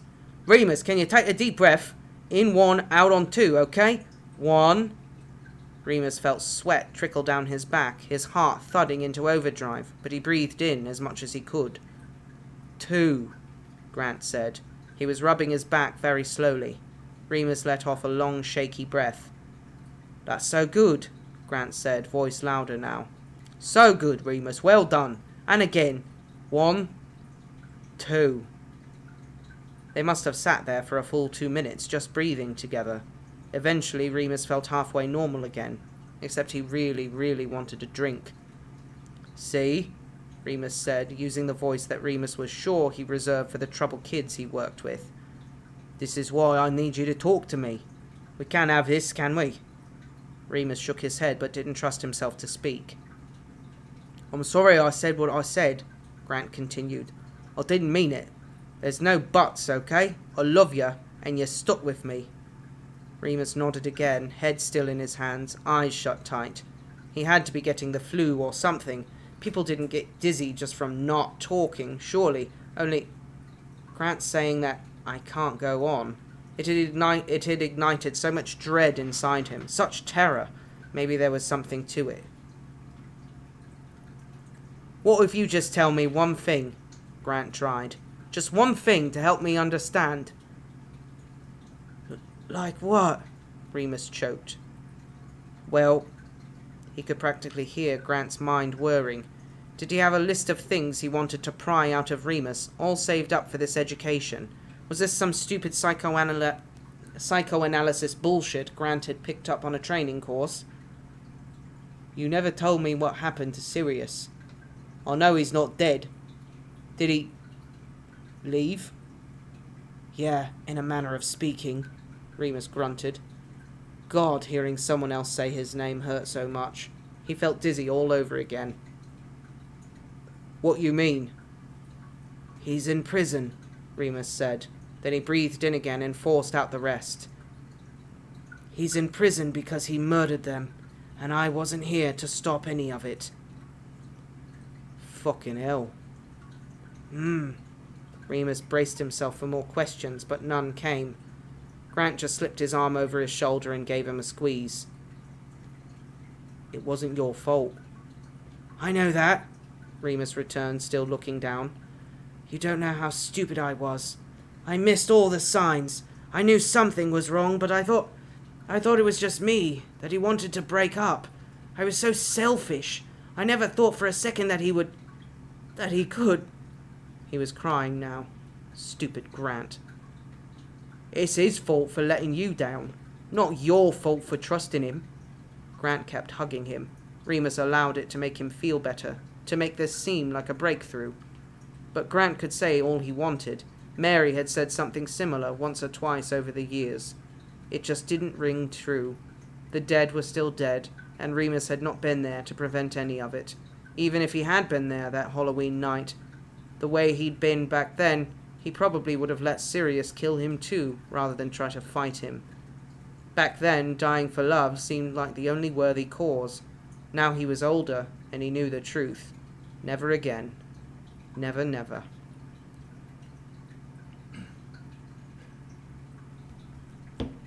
Oh, I guess Lola shook her head at the right time. Oh, did she? Brilliant rebuttal, that. Lola knows. She knows. I'm so tired of the Remus feeling bad, and then someone tries to talk to him, and it seems like it gets better, but next chapter, Remus is going to be right back to where he was. Cliche. Just, Grant, like, everyone's like, you need to talk to someone, you need to I get the whole depression thing and the whole thing with, like, mental illness struggles is like, I'm not talking to anybody, I don't need to talk to anybody, I don't need help, blah, blah, blah, but like, oh my god. I just don't think the mental illness angle is written well. It's very much supposed to be like he's got survivor's guilt and yeah, all that. That was chapter 178, which means we officially have less than 10. We have 10 chapters left to read. Woo! We are almost done with this, guys. And then our streams can turn into, probably reading more of what we're currently reading. Someone go get a silver bullet. That's what Glenn said. Yeah, that's a good question. So if Remus, let's just say, got so down that he was like, alright, I'm done. Yeah. Tried to kill himself. Would he have to shoot himself in the heart with a silver bullet? Like if he just shot himself in the head, would he not die? I don't know. Or would, like, the human in him die and he would just be 100% wolf? I don't know. I would think he would have to be killed by magical means. Maybe. Because he is officially, like, a magical creature. So, yeah, I think you would have to kill him by magical means. Which makes you wonder, how did he die at the Battle of Hogwarts? It's a werewolf. Avada Kedavra probably would have done it. I guess, yeah. It's magical means. Yeah. Or maybe a giant stepped on him. Maybe. Or maybe one of the spiders. Everything can die from splatting. It's true. I just... Grant is too good for him.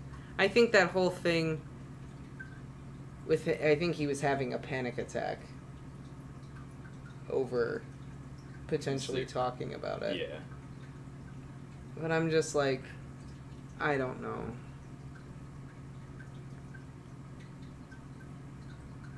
I don't know. Basically, yeah. So where do you think it's going to go from here? When do we get to present day? Like, by present day, I mean like he goes to Hogwarts. How many more chapters? let me see.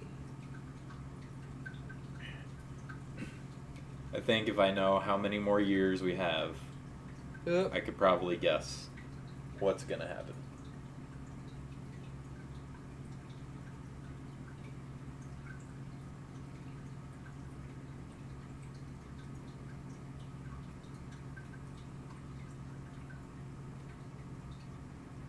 Five. 5? Oh, jeez, that's a lot.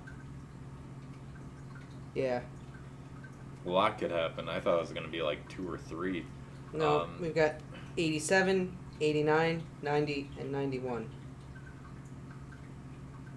And then we fast forward to... Summer of 1993. Which I'm assuming is... Dumbledore shows up and... Remus has a visitor. Yeah, I'm assuming it's Dumbledore coming to ask him to be teacher. We want you to come back. Yeah. I'm out, Dumbledore. I told you. Yeah.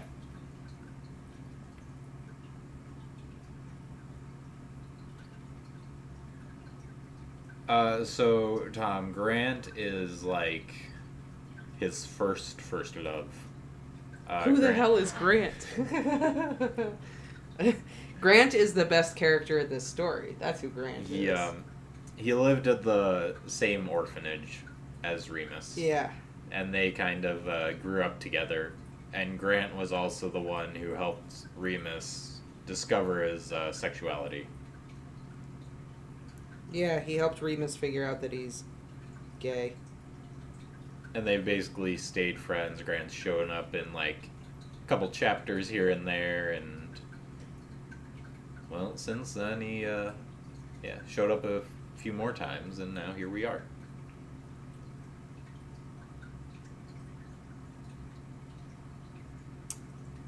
I'm just over Remus so much. I am so sick of him taking his bullshit out on other people. I mean, I agree. It's just old. And now I'm just like, ugh. Now we're gonna have 5 more chapters of, like, depressed Remus over Sirius. Maybe not, maybe... I don't know. Maybe he pulls himself out of his slump, and it's gonna be 5 chapters of him coming to terms and living the great life, and then Dumbledore is gonna ruin it by bringing him back to Hogwarts, and everything goes to crap. It's like, oh, things are good, alright, and Dumbledore's like, would you like a job? And doesn't tell him about the curse. The curse on the job. Yeah. I know. Remus' life just growing great, then cursed. Everything's... All because of Dumbledore.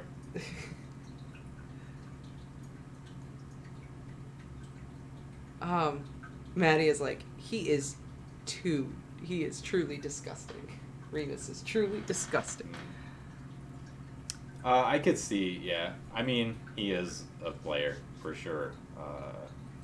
And if you just hopped in to the story, I could definitely see where you're coming from, but from previous experiences, he is, like...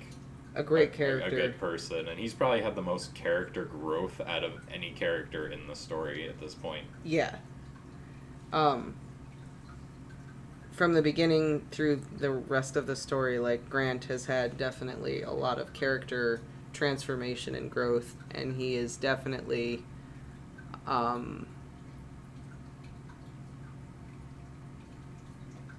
one of the he's an original character and he's great. The whole having lots of boyfriends and stuff thing, like, Yeah. it's also the 70s, though. Everyone was sleeping with everyone in the 70s. It was a wild time. Key parties and stuff. I get how someone might not like Grant. Just coming into the story. As, like, a person. But I do think he's a good character.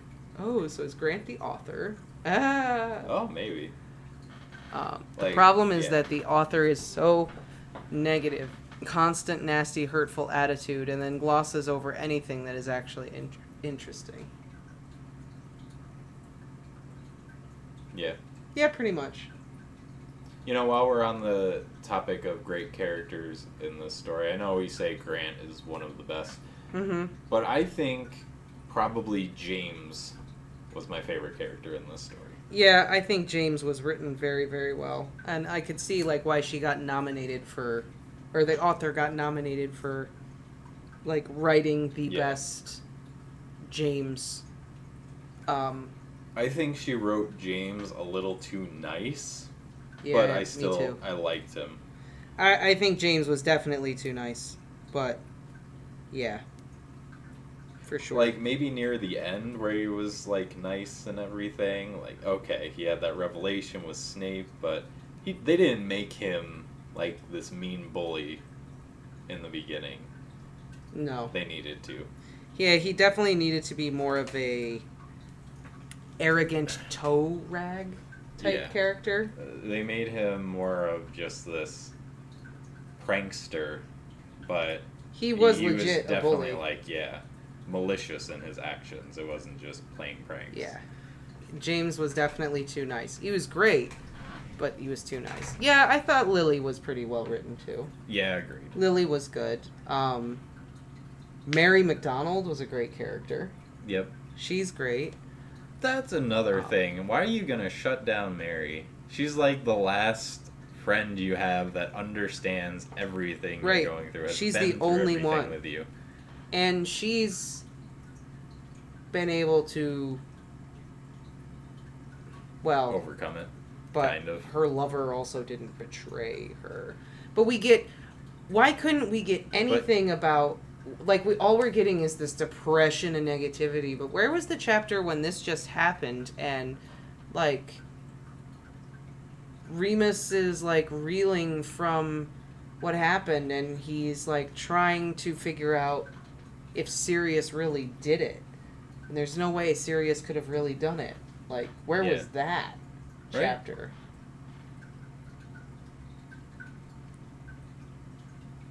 Yeah, Marlene. Marlene was a great character, too. And, I mean, it would have been nice to get, like, a chapter maybe where Remus went to Sirius's trial or something. Sirius didn't get a trial. Oh, he didn't? I thought he did, but they were just like, oh, you're black, you're going. It's because of what happened. They knew that Sirius was the secret keeper, and then there were witnesses to what happened to Wormtail. Mm-hmm. And so they thought it was just... They didn't need a trial. They had the evidence they thought they needed. Fair enough. No, Sirius never confessed. He didn't? No. I thought maybe he did because, deep down he does feel like he killed them because he gave Wormtail that. Well, yeah. He says he killed them in the sense that Wormtail was the secret keeper. Yeah. But, he confessed to Peter. He was found just...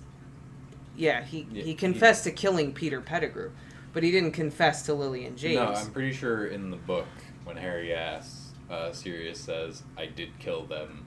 And he says because of him that they died, because he would have been the secret keeper, but... They switched last minute. He says something like...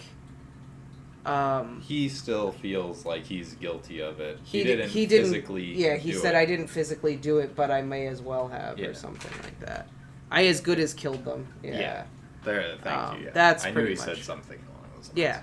Peter accuses Sirius before his quote death. Yeah. But yeah, Remus doesn't even wonder how Harry's doing. Nothing. Right. He's so consumed in It's like the two people that, if I was in Remus's shoes, I would be thinking about the most. Mary, because no one's going to be able to understand you as well as her because, she's been there since you were 11. I mean... She knows everything about you. I guess... And then Harry. You could argue that the PTSD or whatever, the PTSD or whatever is crippling him to the point where he can't get out of his own way. I guess, yeah. You could argue that, but the problem is that he's always been like this. So when he's in this huge awfulness of feelings, it doesn't feel any different than what he's been doing to Sirius for the last 30 chapters. It all feels the same. Mm-hmm.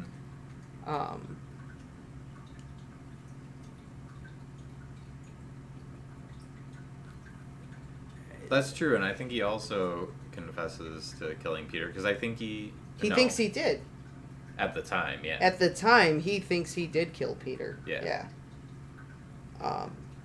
And until he sees the newspaper clipping with Ron in Egypt, and Scabbers is on his shoulder. That's when he... Yes, that's when he knows, Peter is still alive. And that's when he escapes. Yeah. But he always knew that he was innocent. He didn't kill the 20 Muggles. Peter killed the 20 Muggles. He knew he didn't kill the Muggles. And he knew that he was innocent of betraying the Potters. Yeah. That's how he stayed sane. This is just so hard to read. It's just so frustrating. I'm sorry. I'm just like I said, we'll take a break from fanfics after this, and I am just so read some extra over Pride Remus. and Prejudice. Yeah, maybe we'll do something a little different. Or maybe one of the other books we have planned. Yeah, we'll Dr. Jekyll, Mr. Hyde. Something different, yeah. Tale of Two Cities has been asked for. Tale of Two Cities is pretty long. Well, yeah, that's true. I am just... Keep live streams to something short so we don't end up spending months on one like this. Your cat feels for you. I know. Thank you, Doda. Thank you. You help me feel better, Doda. She always knows how to make you feel better. It's not even... He feels the power of the thumbs. He feels like garbage, and then all he does is hurt everybody else. Yeah. Being in a dark place is no reason to be treating other people like garbage. Yeah. And yet we are still doing it. Right, Doda? Right, Doda? Right, Doda? It's terrible for the Doda. I know. Yeah, I don't think any of our cats' names are pronounced the same way that we pronounce them at the vets. Yeah. No. The vet files say things that are totally different than what we call them at home. Right, Doda? Oh my god. So happy. She is like, she sees Jackson over here all the time. She's like, no, I want some of the lap time and loves. Right? This is nice, Doda. Put me on YouTube. This is nice, Doda. Where's all your teefies? You don't have any. I know. Well, she has a few. Yeah. She has some teefies. Yes, we did. Take down the Norse history videos. Yeah, I don't know. I guess we have another 5 chapters of Remus's relationship with Grant. Mm-hmm.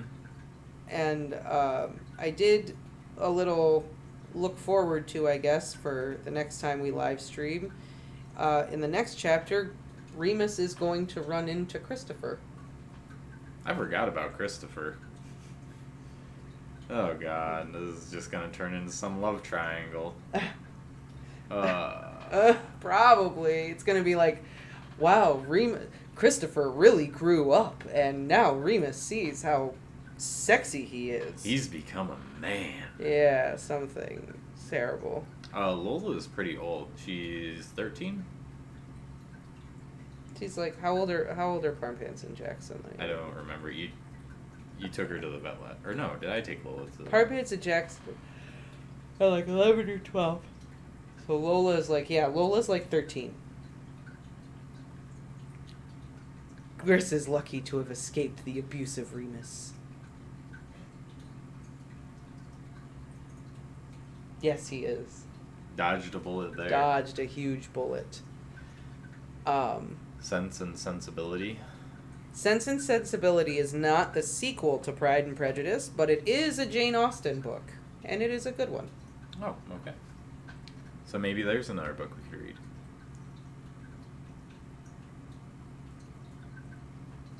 Where's my glasses? Oh, Anna, was it My Immortal? Was it My Immortal? That was the best fan fiction because it was so terrible. The writing was awful. Nothing was consistent, and it was pure genius. The Bark Lord. Oh, My McGonagall. Immortal. McGonagall. The Death Dealers.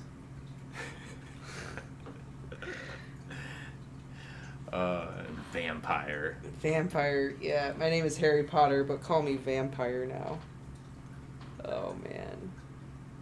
Is it like Malfoy or Zombie? I don't know.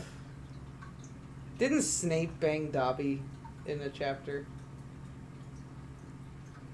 Yeah, I think so. I think so, too. I think Dumbledore banged Ron. No, that was the Hermione and the Sorting Hat chapter. Oh, yeah. Because everyone got laid except Ron, and Dumbledore was like, "I'll help you with that. You don't have to be a Closes the virgin door. anymore." Yeah. Hermione and the Sorting Hat. Yeah, it was so terrible, it was genius. It went past, like, annoyingly bad to just Hilarious. so funny. Hilarious. Oh, thank you, Maddie. I appreciate it. She says, of all the readings, I am the best. It's not fair that we had to take everything down. I know. We'll figure something out. We will figure something out. We're looking into getting it posted on a website or something. But yeah, that's all I got for this section of reading. Is just like, ugh. Yeah, pretty I was much. really hoping for some good post Lily and James death, like the funeral or something, and instead it's just, yeah.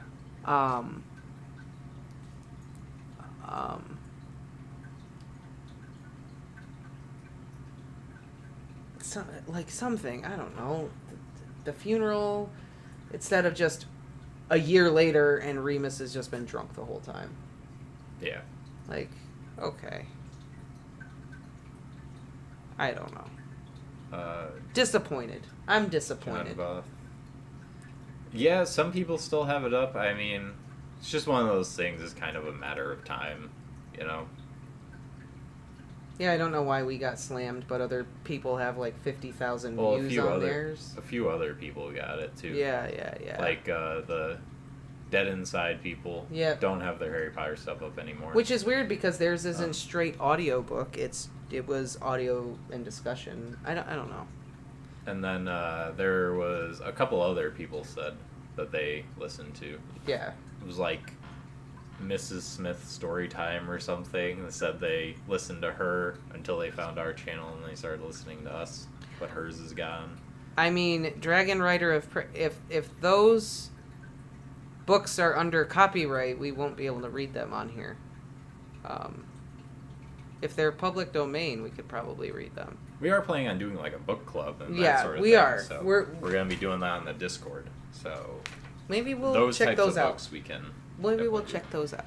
But I think it's nothing's set in stone yet because we're still figuring out the book club thing. We're getting everything that we're doing now kind of set how we like it before we add anything else to our plates. But I think one of the first ones we're going to do for book club is probably the Percy Jackson series because so many people have asked us to read that. Yeah, Percy Jackson. Yeah, a lot of people have asked us for that.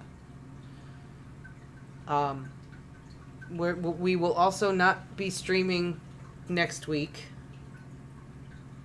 because Ramona is home all week. So we will not be streaming next week, but we will be streaming the week after. Get back to weekly streams. Yep. So next week is the last week where we won't be streaming at all. And then after that, we will be streaming at least every Thursday going forward. Dune would be another awesome one to do in a book club. We can't read it, but we could do it in a book club. Right, we could do Dune in the book club, for sure. And I mean, maybe you could do like readings in the Discord and stuff. I could do readings in the Discord. We could do that. Aragon has been suggested many times as well. You've read like the first two. I've never read any Aragon. We could try something different and do Artemis Fowl. Artemis Fowl is really good. Oh, maybe I can read you that. We could do that. I've never read Artemis Fowl. We can't post it, but you know, we can do like reactions or something. Yeah. Also, everybody, tomorrow night is the premiere of House of the Dragon. Yes. And we will be watching it. Will we be streaming our watching it? Not watching our reaction, so afterwards. So we are going to watch it, and then we will be posting our reaction. Yeah, we're going to do a live stream, 10 p.m., because it premieres 9 p.m. Eastern Time. So we're going to watch it. It premieres at 9 tomorrow? Yeah. Hop in a quick little live stream tomorrow night if you want to hop in and discuss it. Yes. And be kind of giving our reactions. And we're going to do this weekly. So actually there will be a live stream next week. Yeah. Kind of. So tomorrow night, 10 p.m., you have to join us to discuss the first episode of House of the Dragon. Very excited. And then, like I said, going forward, every week after the episode premieres, we will stream. We'll stream our reactions. Thank you. I'm glad you like my Mrs. Bennet. And you have not watched the first episode of She-Hulk yet, and me I don't know either. how I feel about it. I'm gonna watch it sooner or later, but it didn't grip me. The trailers. I haven't seen the trailers. I'm a little marveled out right now. We're stuck on Doom Patrol right now. That's like our show that we're kind of binging. So probably after we finish that, then we'll go back to like something like She-Hulk, or if the new season of Loki is out. Yeah. I haven't seen Kenobi yet either, but I planned on watching that. I actually started watching it. How do you like it? It's not bad so far. I didn't finish it. I just threw it on while I was working the other day. I've wanted to watch Stranger Things. I haven't. We're watching Doom Patrol. I'm also watching Fringe because I've never seen it before. Yeah. I'm just a little marveled out in a lot of ways. Stranger Things has been suggested to me many times. Yeah. But the show that people have been like forcefully trying to get me to watch, like aggressively, is The Boys. Yeah. Everyone says I have to watch The Boys. Maybe we'll have to check that out too. And maybe we can watch The Rings of Power when that comes on and post reactions to that too. Yeah.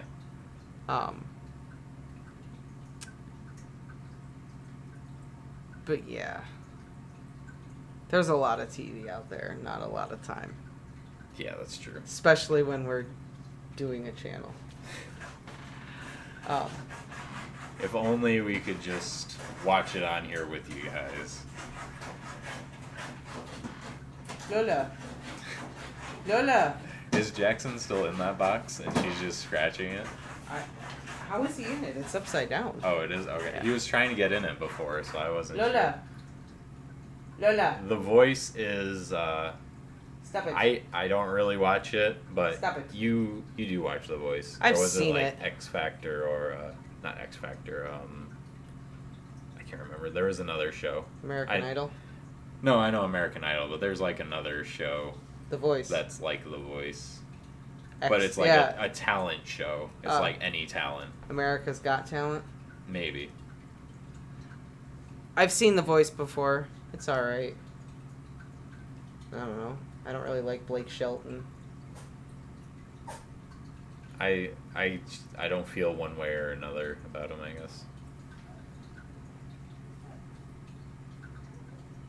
But alright. Alright, anyway. On that note. So on that note, we are going to wrap it up for tonight, but join us tomorrow at 10 p.m. Eastern Time to talk about the first episode of House of the Dragon. We don't know how long that stream will be, because it's the first one, we're going to discuss, and it might be a 30-minute stream, might be a 2-hour stream. Depends on how good the show is, or how awful the show is, I guess. So. Yeah, it'll all depend on how it premieres. We'll see what happens. Alright. So on that note, take care, everyone. And hopefully we see you tomorrow. See you tomorrow, guys.